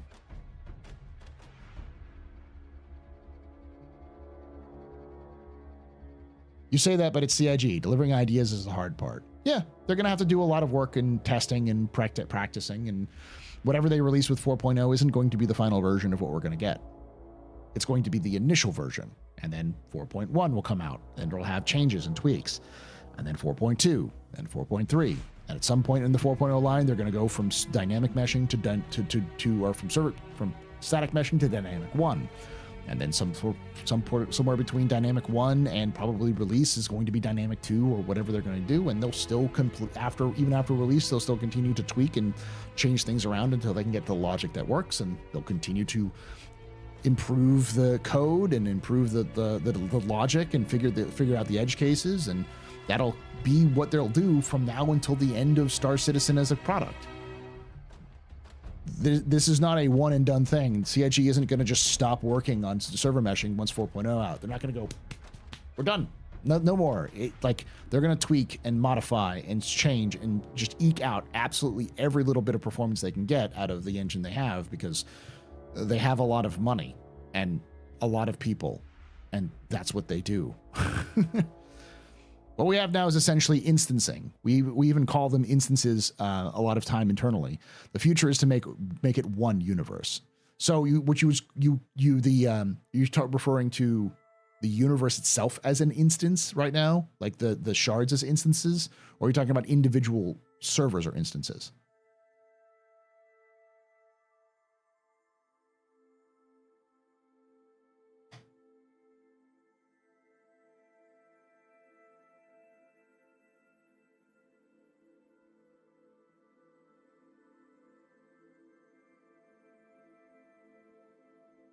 A few years from now, we'll look back at all the naysayers and laugh.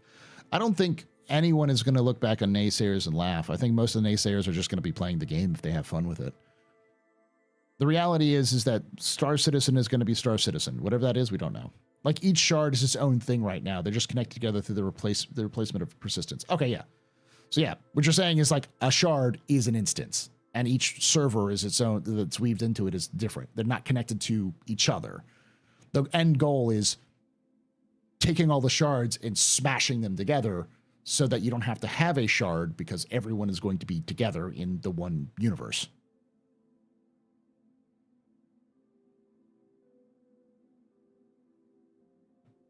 Instances are not bad per se. They solve the same some problems, like massive player concentration with ease is a relative low cost at the end.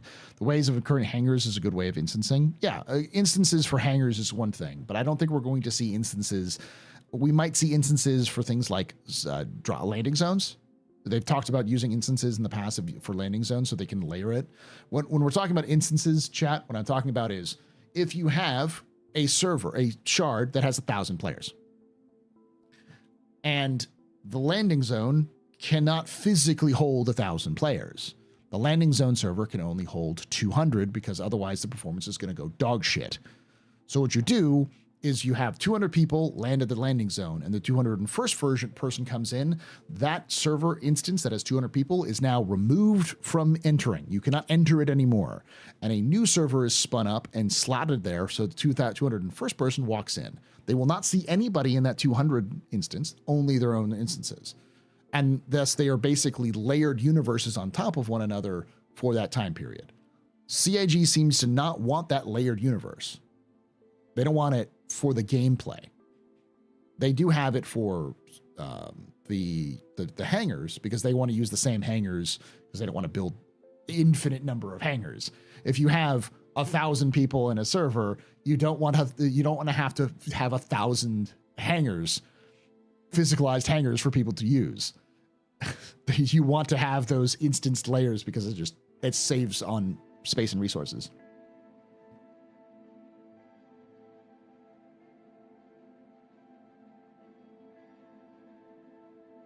Like in WoW, you log into Death Known, and there are 10 instances, so you could see you could be seen on your friend and not see each other. Yeah. The end goal is not to have that at all. The end goal is just the one server.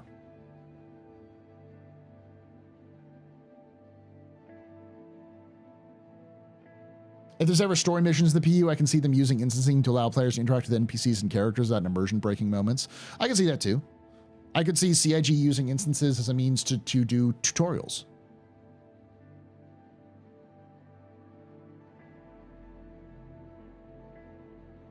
I worry about scope creep continuing to affect stability. I've always said that they don't really have scope creep in Star Citizen. They have scope bloat. Star Citizen was already thick in its features. The things that are being added on that aren't originally intended for Star Citizen are stuff that was already sort of intended, but are just more like side grades. Like survival was sort of always intended, but just not as it is. Same with respawn, same with a lot of stuff. A lot of the things that are added are actually just solutions to problems that came up because they were making the game. So things like master modes, things like the new quantum systems. A lot of that stuff was already generally planned. It's just they had to change the details because of how they worked. So they had to add new features or so on and so forth. Tech terms, 100 different definitions for the same word. Yeah, it's a really, all that matters is what CIG, what y'all use internally, and how what really matters is how it functions.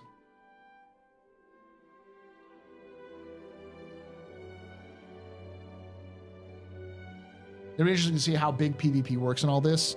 I don't think we're going to see PvP really become... I think we're going to actually see PvP get worse through the 4.0 branch. I think when the 4.0 branch is evolving into the 1.0 branch, we'll see it improve. But I think initially we're going to see a massive downturn because the focus is on getting the thing to function rather than getting it to be fun. And once they get beyond the functioning phase, they'll dial in where they need to find out where the problems are and make it fun.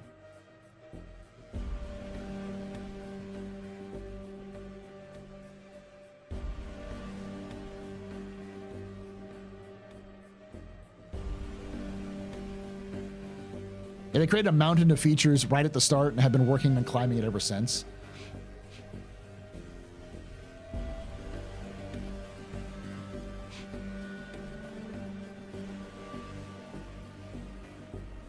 Certainly above my head, eagerly awaiting it though. I barely understand it myself, but I'm kind of trying to grasp it in terms that make sense.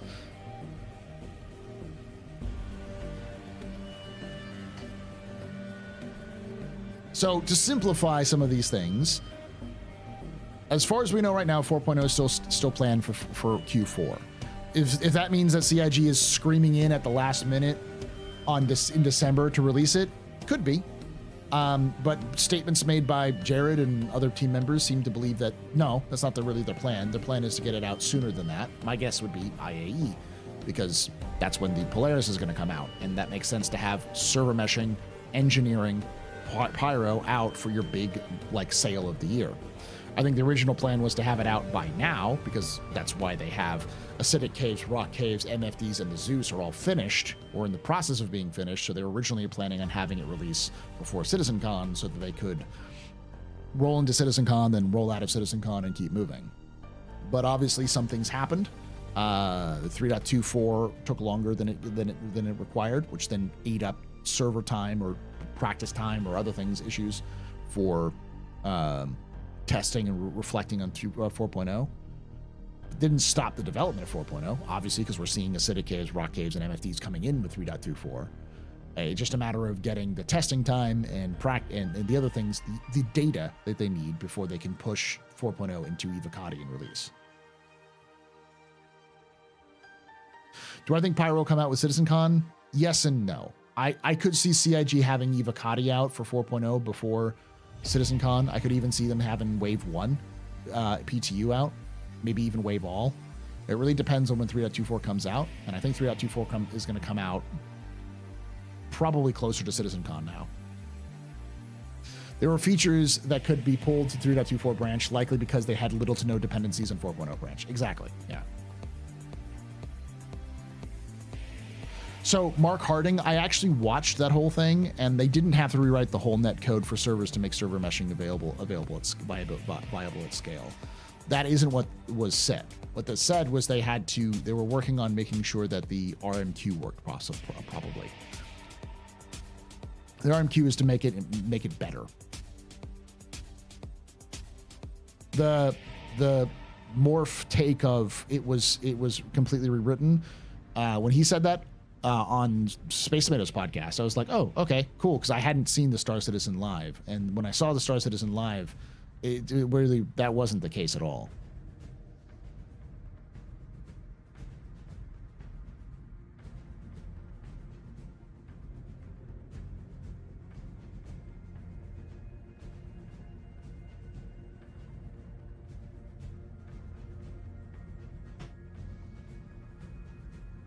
Yeah, the last few months of tech preview has been getting RMQ dial in, and now it's in all builds.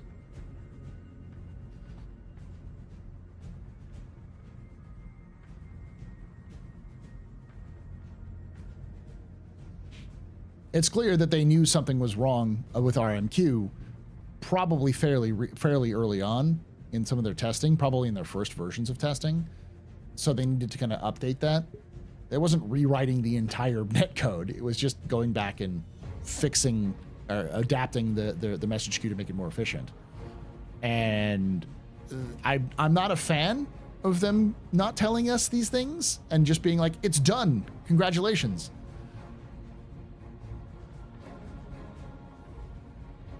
That means only a 300 player account working with a server meshing. That's what CIG released. Yeah, they'll get it working. They want to get it to working so that it functions. But I think ideally CIG wants to make it so it's more efficient than the current setup.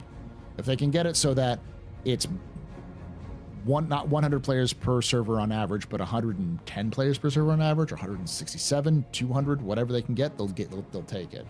But they want to make it functional at the deal what they want to do, like not the deal, at the level, at the scale they want to do. They want to make it functional and evolve from it. So they don't want to build something that's just to get the damn thing out. They want to get it so that it works with what they have. Because it makes no sense to just build something so you can get it done, because you're just gonna have to rebuild it again if it's not the final version you want to do. Do you think they'll wait longer for server cap before introducing engineering? No, I think they'll try to put engineering in pretty quickly. Yeah, for engineering's coming in 4.0. Again, what I was trying to say is that 4.0 is, I wouldn't say finished, it's CIG done, which means it's probably being tested by QA right now, going back and forth between the QA and the developers, all the elements of Pyro and stuff like that, because, right, Pyro is not that different from Stanton. It's planets and space stations. There are NPCs with guns. There are things to do there, but generally speaking, Stanton and Pyro are effectively the same thing. All systems are going to be effectively the same thing when it comes to how the game functions. We already know that Pyro works. We've tested it last year. They've showed it off to us. We play Stanton right now. We know that it works. These are all things that happen. It's just a matter of, can it work with the meshing? The mesh is the key part. Because once they put the mesh in, then it becomes a lot easier to be able to put those in at the same time.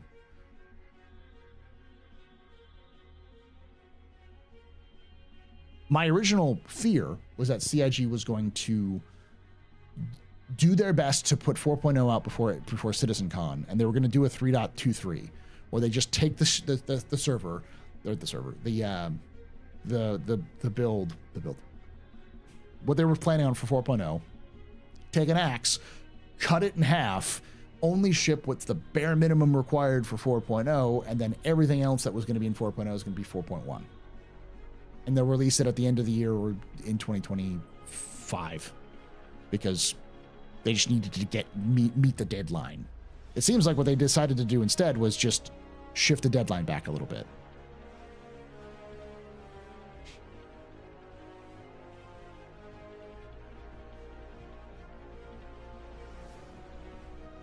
We just haven't had a chance to break 4.0 yet. Yeah.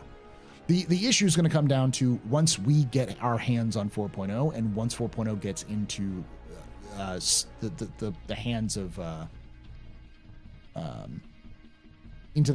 of the live player base.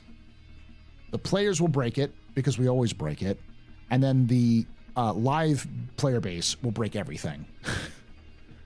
Concurrency is a problem with testing. It's clear that CIG's concurrency between PTU and live is not even close, and 4.0 being as anticipated as it is going to cause problems. I'm sure CIG is doing their best to head off absolutely everything they can do before they get to that point, which is why these tech previews exist. But at the same time, you can only test for so long, and it's clear that CIG, for whatever reason, cannot get the concurrency that, like, the differences between PTU and live are so fucking massive that even 3.24 experienced issues when it first released, because more people were interested in the live version than the PTU. People are much more interested in playing the game than testing the game.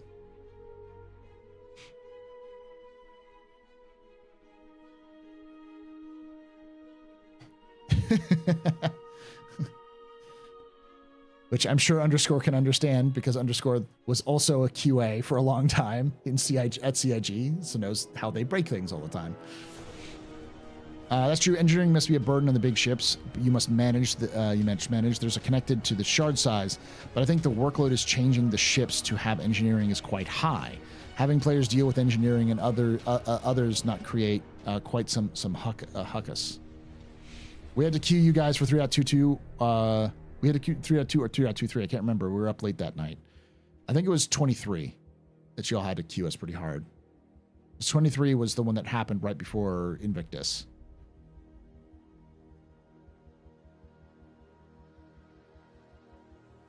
.24 didn't have a 3.24 didn't have a huge queue, but it did have it.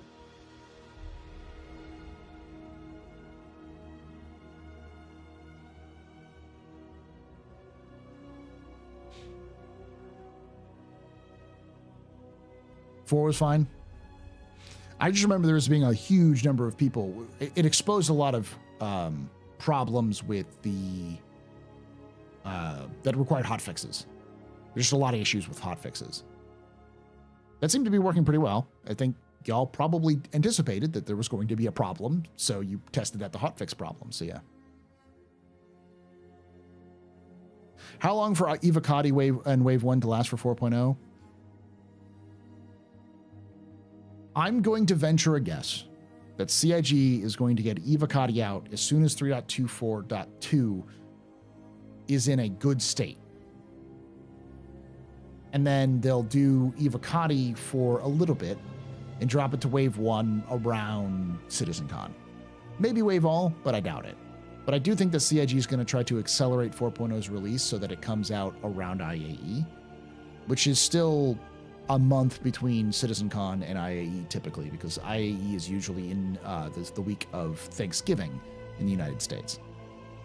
So in order to do that, they'll need to have it out a week or two before IAE, which is not impossible, but it's pretty tight for something like that. Yeah, we had the whole hotfix plan set up and other fixes and crash on top of the fixes. Mostly because Polaris. The Polaris is their big thing they want to release. And they could release a 3.23 for Polaris, but I don't think it's going to happen. Sorry, I just joined. So 3.24.2 is most likely. It's hard to tell because the MFD reworks may require a Evocati because they want to make sure it's not broken. But it could not. They could just drop it to open PTU immediately to get people playing it. But it's probably 3.24.2 is going to be the CitizenCon patch. So whatever is coming out at CitizenCon for Flyable will be coming out in the 3.24.2 patch.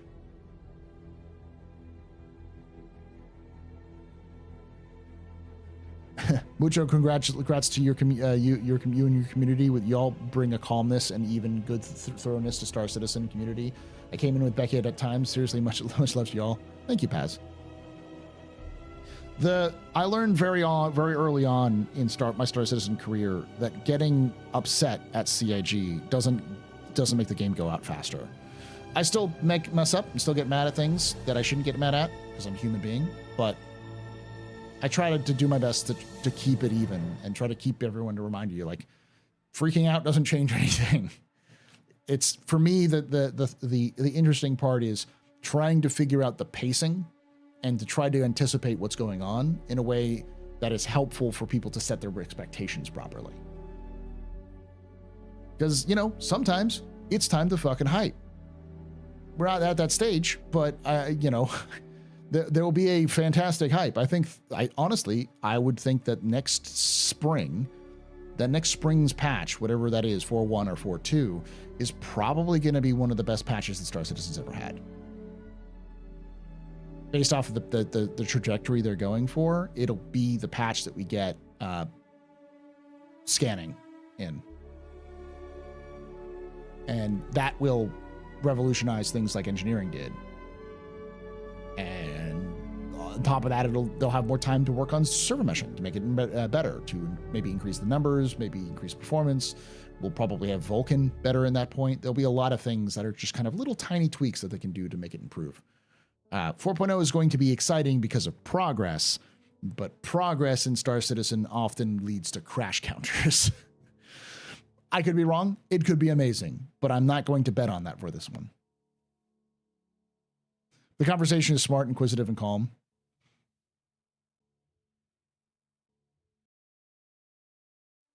Why does it sound like CIG is trying to five head the rest of the year for some carefully orchestrated plan?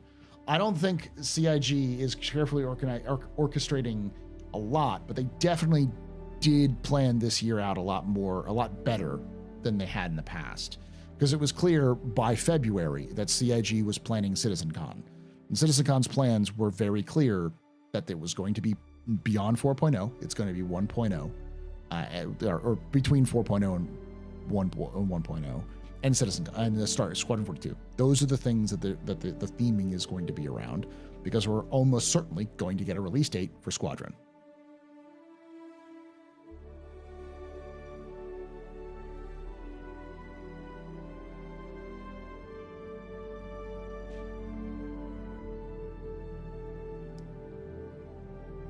Now, CIG could still release 4.0 at the ass crack of the year, drop it, say have a good winter. We'll be back in January. I don't think they want to do that, because that would be not fun for the people who have to stay behind and try to keep things going, because there'd be other issues they have to fix with hotfixes. So. $20 to stream sitcom didn't seem inappropriate. It didn't seem too inappropriate at the time to speak up. But the actual dev time in tech is a whole different animal. Does not help much. Are we talking about the Malakiri causing some issues? Yep.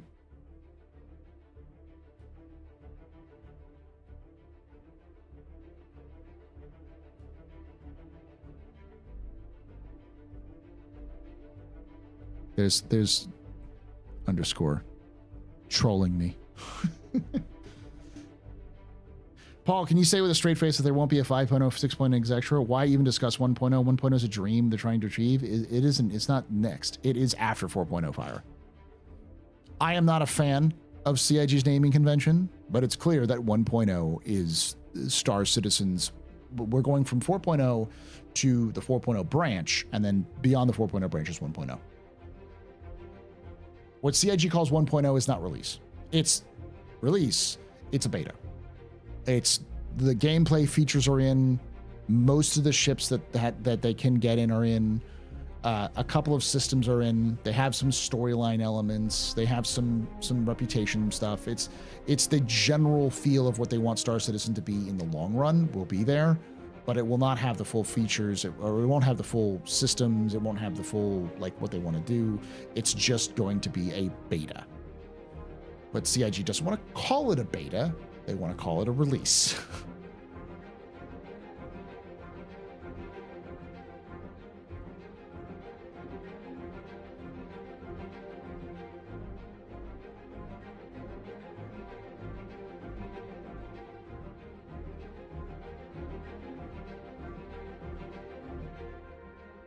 What do you think is us getting the Orion before 1.0?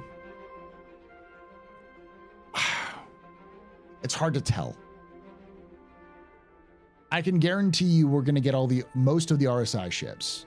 I think the ones that are going to be a little bit more rough will be the Orion, the Endeavor, the Kraken, and that's about it. Those three. Those three are going to be the hardest ones to pull off because they're some of the older ones. We're going to get the Galaxy. We're going to get the Perseus. We're going to get the Erastra. We're going to get the Ironclad. We're going to get the Expanse and the Odyssey. All of those bigger ships are going to come in, and a lot of the smaller ships. It's just a matter of when 1.0 comes out. I think CIG is planning on 1.0 coming out in 2 years. But I laugh at that idea. CIG is not going to get 1.0 out in 2 years. They'll get it out in 4. But yeah.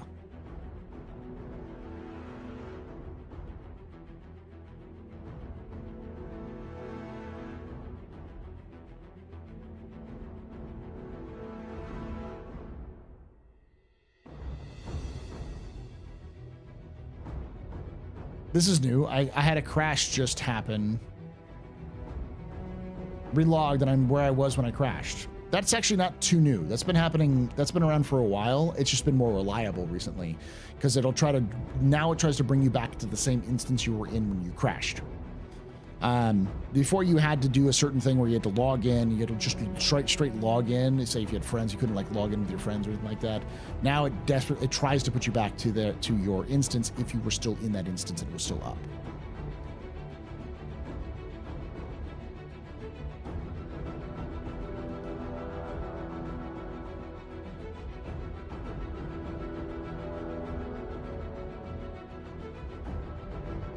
I would not bet my money on the Orion coming soon unless they have evidence of next level mining, bigger asteroids, docking facility, etc. And I own an Orion. Yeah, I don't think Orion is next year. I think the earliest we'd see it is 2 years from here, but they said that they need to get the Astra done for the Orion to exist. And the Astra is still like well on the line because it goes Polaris, Galaxy, Perseus, Astra. That's the order. And if you know that it takes anywhere from 6 to 9 months to create a ship of large scale, you're still looking like the Polaris will be released in November, which means the early work for the Galaxy won't be finished until March of next year. Probably won't be finished until Invictus of next year, which then means that you've got the Perseus, which will take another 6 months, which will be the end of next year. So we won't even have the Astra in production until the 2026. And that's like really, really tight scheduling.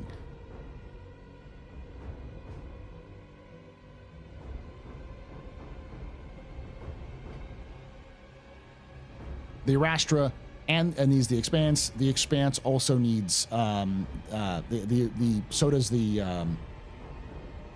the Odyssey. They all need refining, which isn't in the game. I don't think we're going to see refining next year. I think we'll see refining in 2026. They're not working concurrently on RSI ships. Are they not? They are. All of those are just mentioned that I'm telling you with RSI ships. And I'm saying that the Galaxy is smaller than the Polaris. It's still going to take 6 months for them to get it done. You can take away my space. You're not seeing them being worked at the exact same time. You can even take away my space lasers. But you can never, ever take away my space game.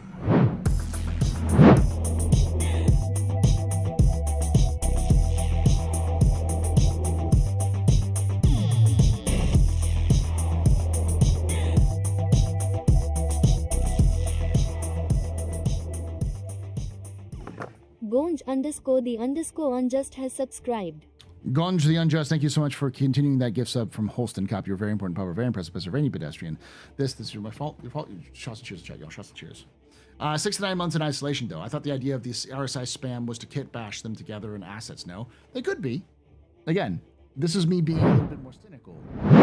We could see the Expanse, or not the Expanse, the Odyssey, not the Odyssey, the Galaxy, the Perseus, and then the Astra all next year. 100% possible. If they can use a lot of reuse a lot of those assets.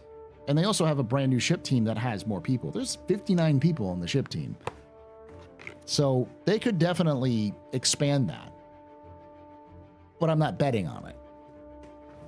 If there's one team that has the highest turnover at CIG, it's the ship team.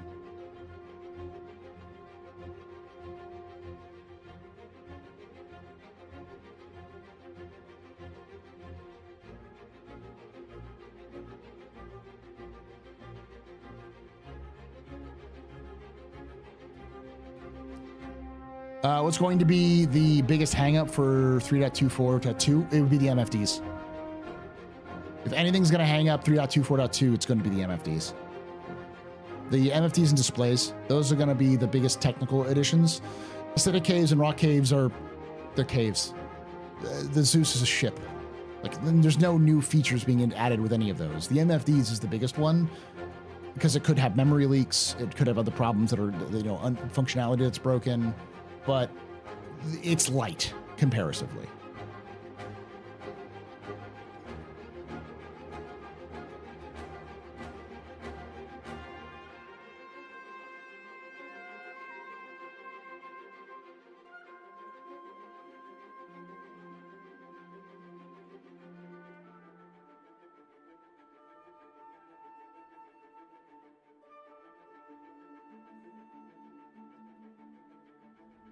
Ship Montreal boatloads of poutine.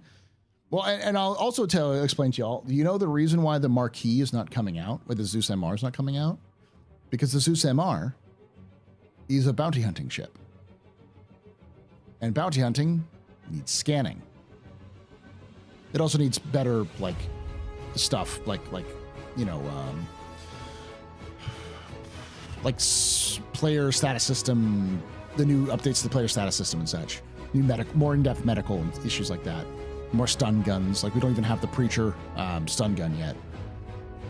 Those will be added when when bounty hunting's added in, but they also need scanning. So a lot of those are what we're going to see at CitizenCon. Like, a lot of that stuff I just talked about is going to be CitizenCon. And I also think that's the beginning of next year. Because they've been working the shit out of scanning in the monthly reports. So it's clear that they have an idea of what they're going to do.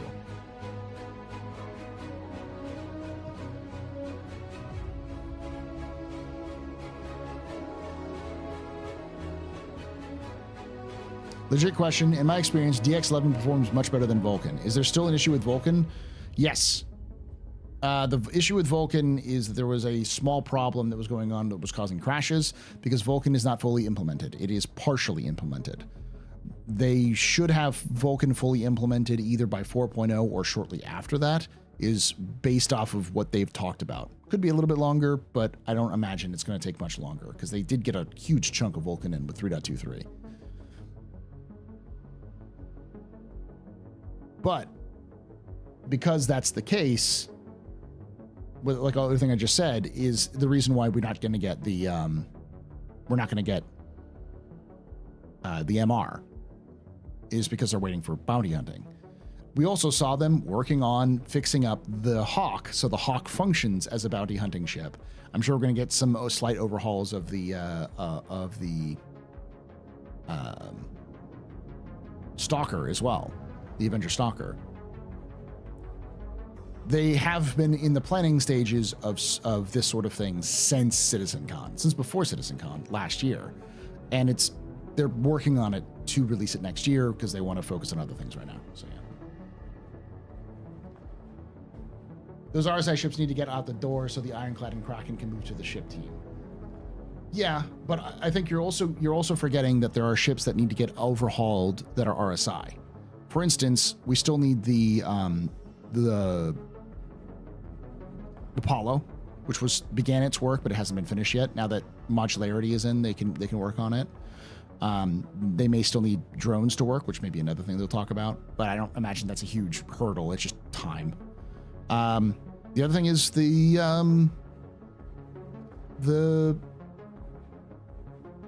Constellation. The Constellation needs to get its interior rework, if not a full rework, because it's awful right now. And so to get its interior rework, it's going to need to have all of that delicious assets that were made for the Polaris.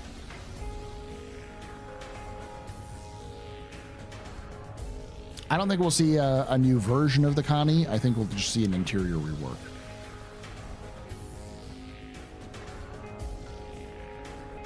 Oh yeah, the blue also needs to get its rework too. A little bit of made it work. So it doesn't just crash your computer, so I guess it doesn't want me to play tonight. As I always like to say, sometimes you play Star Citizen and sometimes Star Citizen plays you.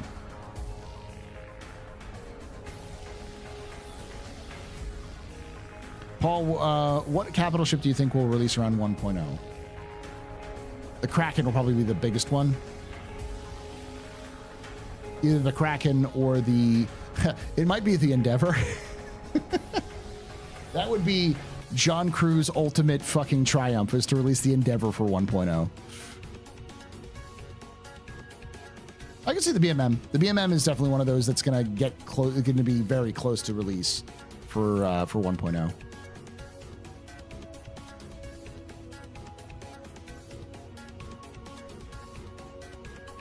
I mean, they did it for the Hornets and it sold like hotcakes. It's important to keep in context.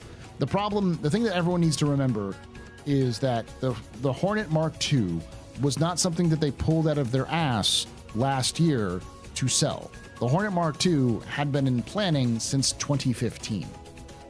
It had been in lore since about as long, maybe almost quite as long. So it's clear that they made the decision to make a Mark II version because they thought it was cool like a decade ago.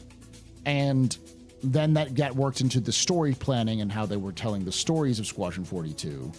And because they were working on the stories of Squadron 42, it was more focused around Squadron 42 than Star Citizen. The reason why we got a Mark II release with Star Citizen is because CIG had it. It was skinned, playable, in-game. You could even see it in-game with Invictus. Like, it was ready to go. So they said, it's ready to go. We don't have ships to sell. Let's just fucking sell this thing and make some money. So they sold it and made some money. It's not complicated. Same reason why the F8C was in. Same thing. They had it ready to go. It was an asset for Squadron. It was finished. It just needed polish. And that was it. The Hornet Mark II was also seen in engine like 2 years before it was sold. Yeah. It's just a matter of like, they had it available, so they sold it. I don't know why y'all think the Endeavor won't come for years. They make ships without mechanics all the time. The platform is there, it just doesn't do anything. They'll do the same thing to that ship. Generally speaking, they've stopped doing that, though. Like, if they were going to do that, they'd probably already release the Zeus Marquis, the MR, with the Zeus, with the rest of the Zeuses, because like the differences between them is not that much. It's just they have a bounty hunting room. But it's clear that they don't want to do that for some reason, and that's because a lot of the features that will be coming with bounty hunting are with the MR are stuck around bounty hunting, like scanning and other things like that. So they are holding it off until that's released, and they've done that with the Apollo. The Apollo was at some stage of development that they stopped it because they had features that weren't ready for it. They did that with the Legionnaire. So they've done it with multiple ships where they started working on it, and they realized that the functionality for it wasn't going to be ready in time, so they paused it and went back to it. Anvil Hawk is an old ship. Phoenix is an old ship. 400i has everything it already needs to. There's nothing with the 400i. The 600i is an old ship. We're talking ships made in the last 4 years since they've decided to make that decision.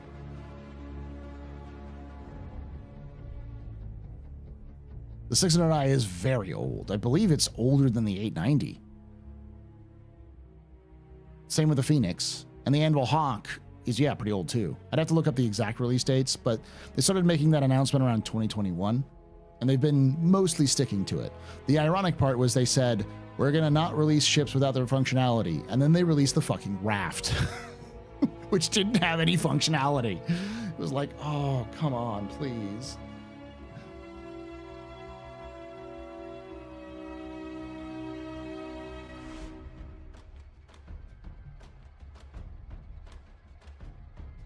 I don't think we're not going to see anything around personal transportation for a while. Actually, I think, honestly, ironically, I think the reason why we got the Hornet F7C Mark II and the F8C, F7C and F7A Mark II, and F8C, the reason why we got those is because of CIG's dedication to not releasing a ship that doesn't have its features. Because they're like, we don't have any ships that have its features. Let's release this shit, which is done and already have their features. They're just locked behind Squadron, which is, I think, another reason why we got the Atlas when we did. It's not like the Atlas came out because, fuck it, let's quell the masses. It's because the Atlas was already skinned and ready to go from Squadron, and they released it because, like, box moving was a thing, and that's literally what the Atlas does. So they're like, let's release it and sell it to make a little bit extra money. CIG's philosophy of sales is not rubbing their hands and going, we're going to make so much fucking money. Their philosophy of sales is like fighting fires. We have this, let's release it. If we made something for some reason, let's sell it. Let's see if we can sell it and make any more money off of it. And if the answer is yes, it works, they keep doing that until it stops working.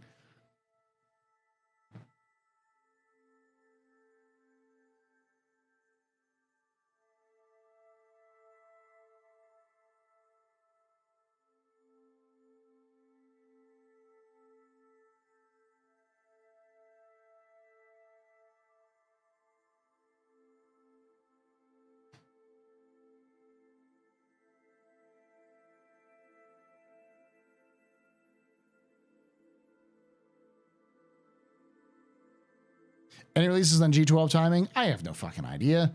CIG, that's one of those few ships that I'm just like, why the fuck haven't you released it? Maybe it's because CIG realizes it's not going to sell anything. They're just not going to make any money off that thing. They're going to release it and it's going to release like a wet fart in a crowded theater. Like, it's just going to be awful because, like, who the fuck gives a shit about the G12? It's one of the worst fucking, it's up there with the fucking Rock DS of like, who the fuck gives a shit? Yeah, I joined the 500 player servers test and it was okay. It was functional. Lots of delays, but it was functional. Do I think that those city building interiors with player apartments will be shown off this year? I think they'll possibly. We haven't seen any kind of movement on that in the monthly reports, so it's hard to tell. And a lot of those teams that were working on that were originally working on the distribution centers. And they seem to have stopped working on the distribution center, so maybe. I'm fairly certain the Cutter Scout was built as an internal test. Yes, it was. For those who don't know, the Cutter Scout, the Cutter in general, was built as... The Cutter series in general was built by Montreal. It was the Montreal ship team who are the first... That was their first ship they built. What's the G12? Oh, God. It's an Origin rover. It's basically the Ursa, but it doesn't hold as many people. And it's a cross between the Cyclone and the Ursa. It's faster than the Ursa, slower than the Cyclone, but unlike the Cyclone, it has pressurized interior, so you don't have to wear a suit when you're driving in it. But unlike the Ursa, it doesn't have any of the kind of cargo capacity. So it's a little bit faster, and one of the G12A has rockets on it you can use, but that's about it. It's got a regular version, a racing version, and a slightly military version.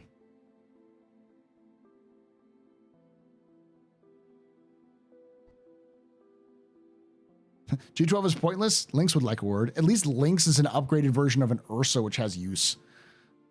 But even then, the Lynx was like they already had the Ursa, so it was just a change the Ursa, modify the current ship you have, not build a brand new ship that nobody asked for.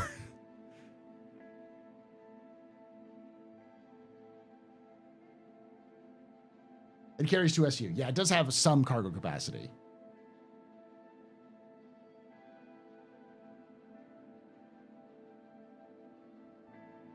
It's a good looking vehicle. Yeah.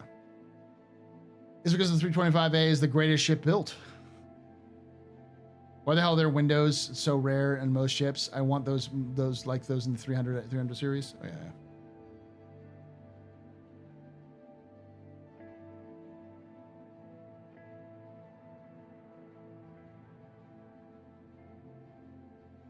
It's an egg on wheels. Yeah. I think the honest reason why the G12 hasn't released, and I have to kind of wrap this up because it's getting late. The honest reason why the G12 hasn't released is because, quite frankly, it's a ground vehicle. And ground vehicles are in a really bad place right now.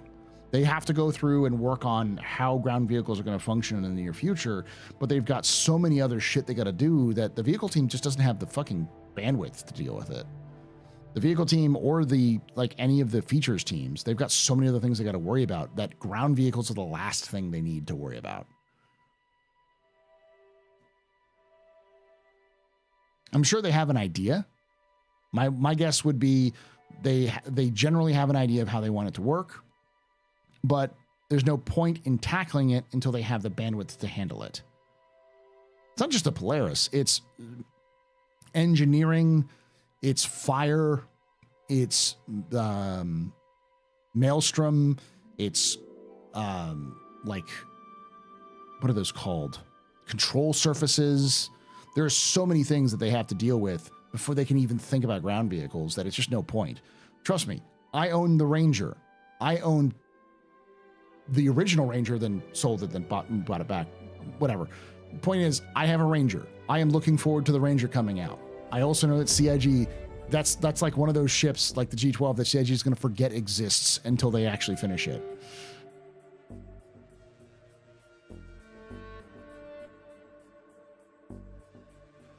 I think the secret is that CIG needs to get the Polaris, get all of the stuff up to engineering standards, then work on the backlog while working on new ships, and then go back to the ground vehicles and make them function.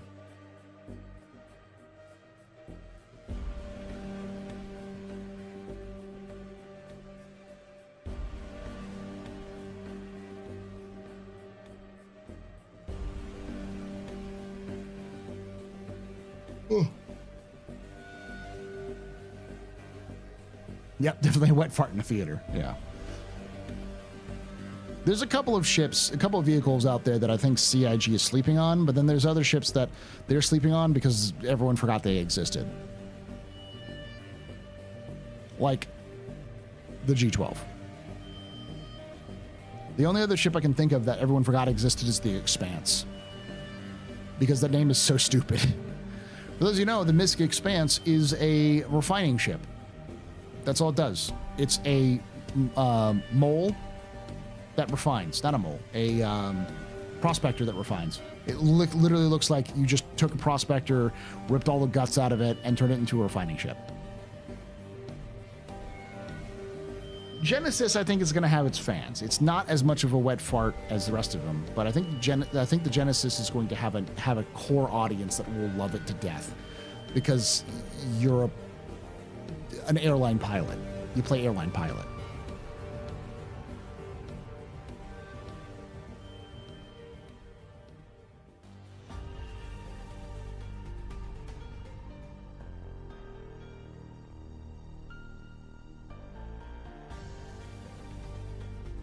It's forgotten though. I don't think it's forgotten. I imagine Disco Lando reminds them every day he passes by the ship team that the Genesis exists. Because for those who don't know, Disco Lando helped design it in the first place.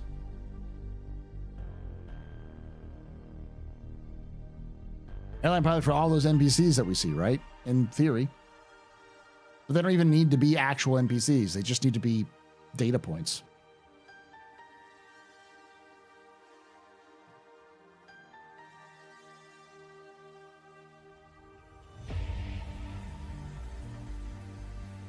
Again, his real favorite is because he built it.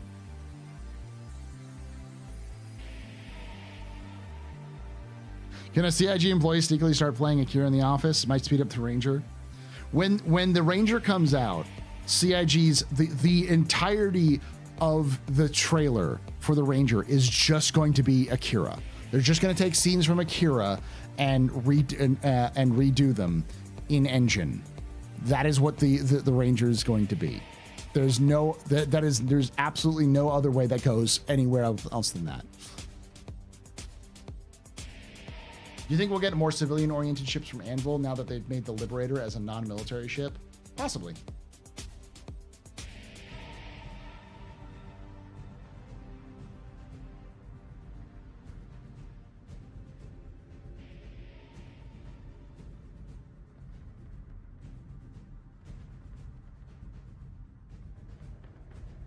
That's the RC, Insta Shinobi.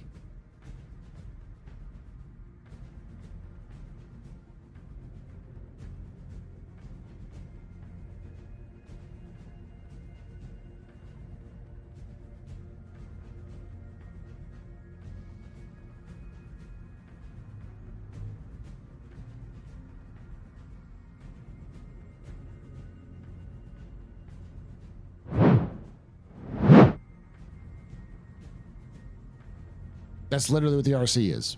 It's the Akira bike.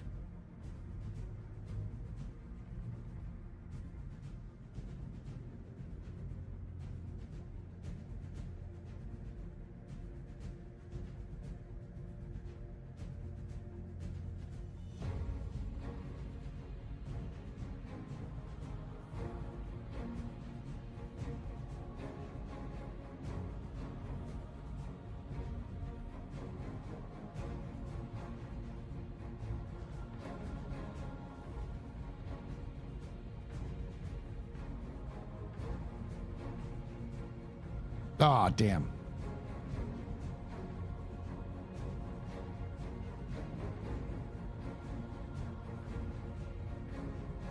I thought someone actually did it, but no. What people did with I fully expect something like this to be a thing.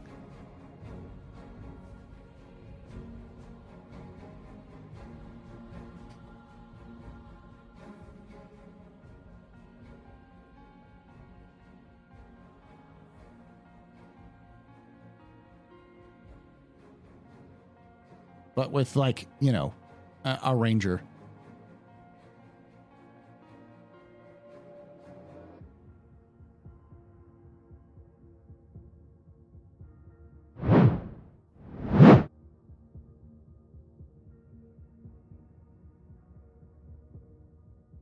Forgot the Ranger existed too.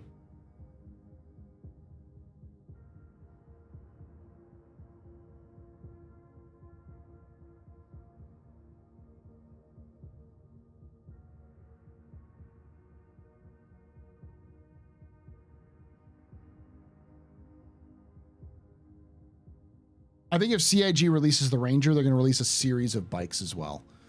Just like the Titan suit, the Atlas, once they built the actual process to make the Ranger function, there's no way they just do it for the Ranger. They're going to make multiple other bikes. I could see them doing different styles of bikes, like, you know, lowriders, ATVs, that sort of thing.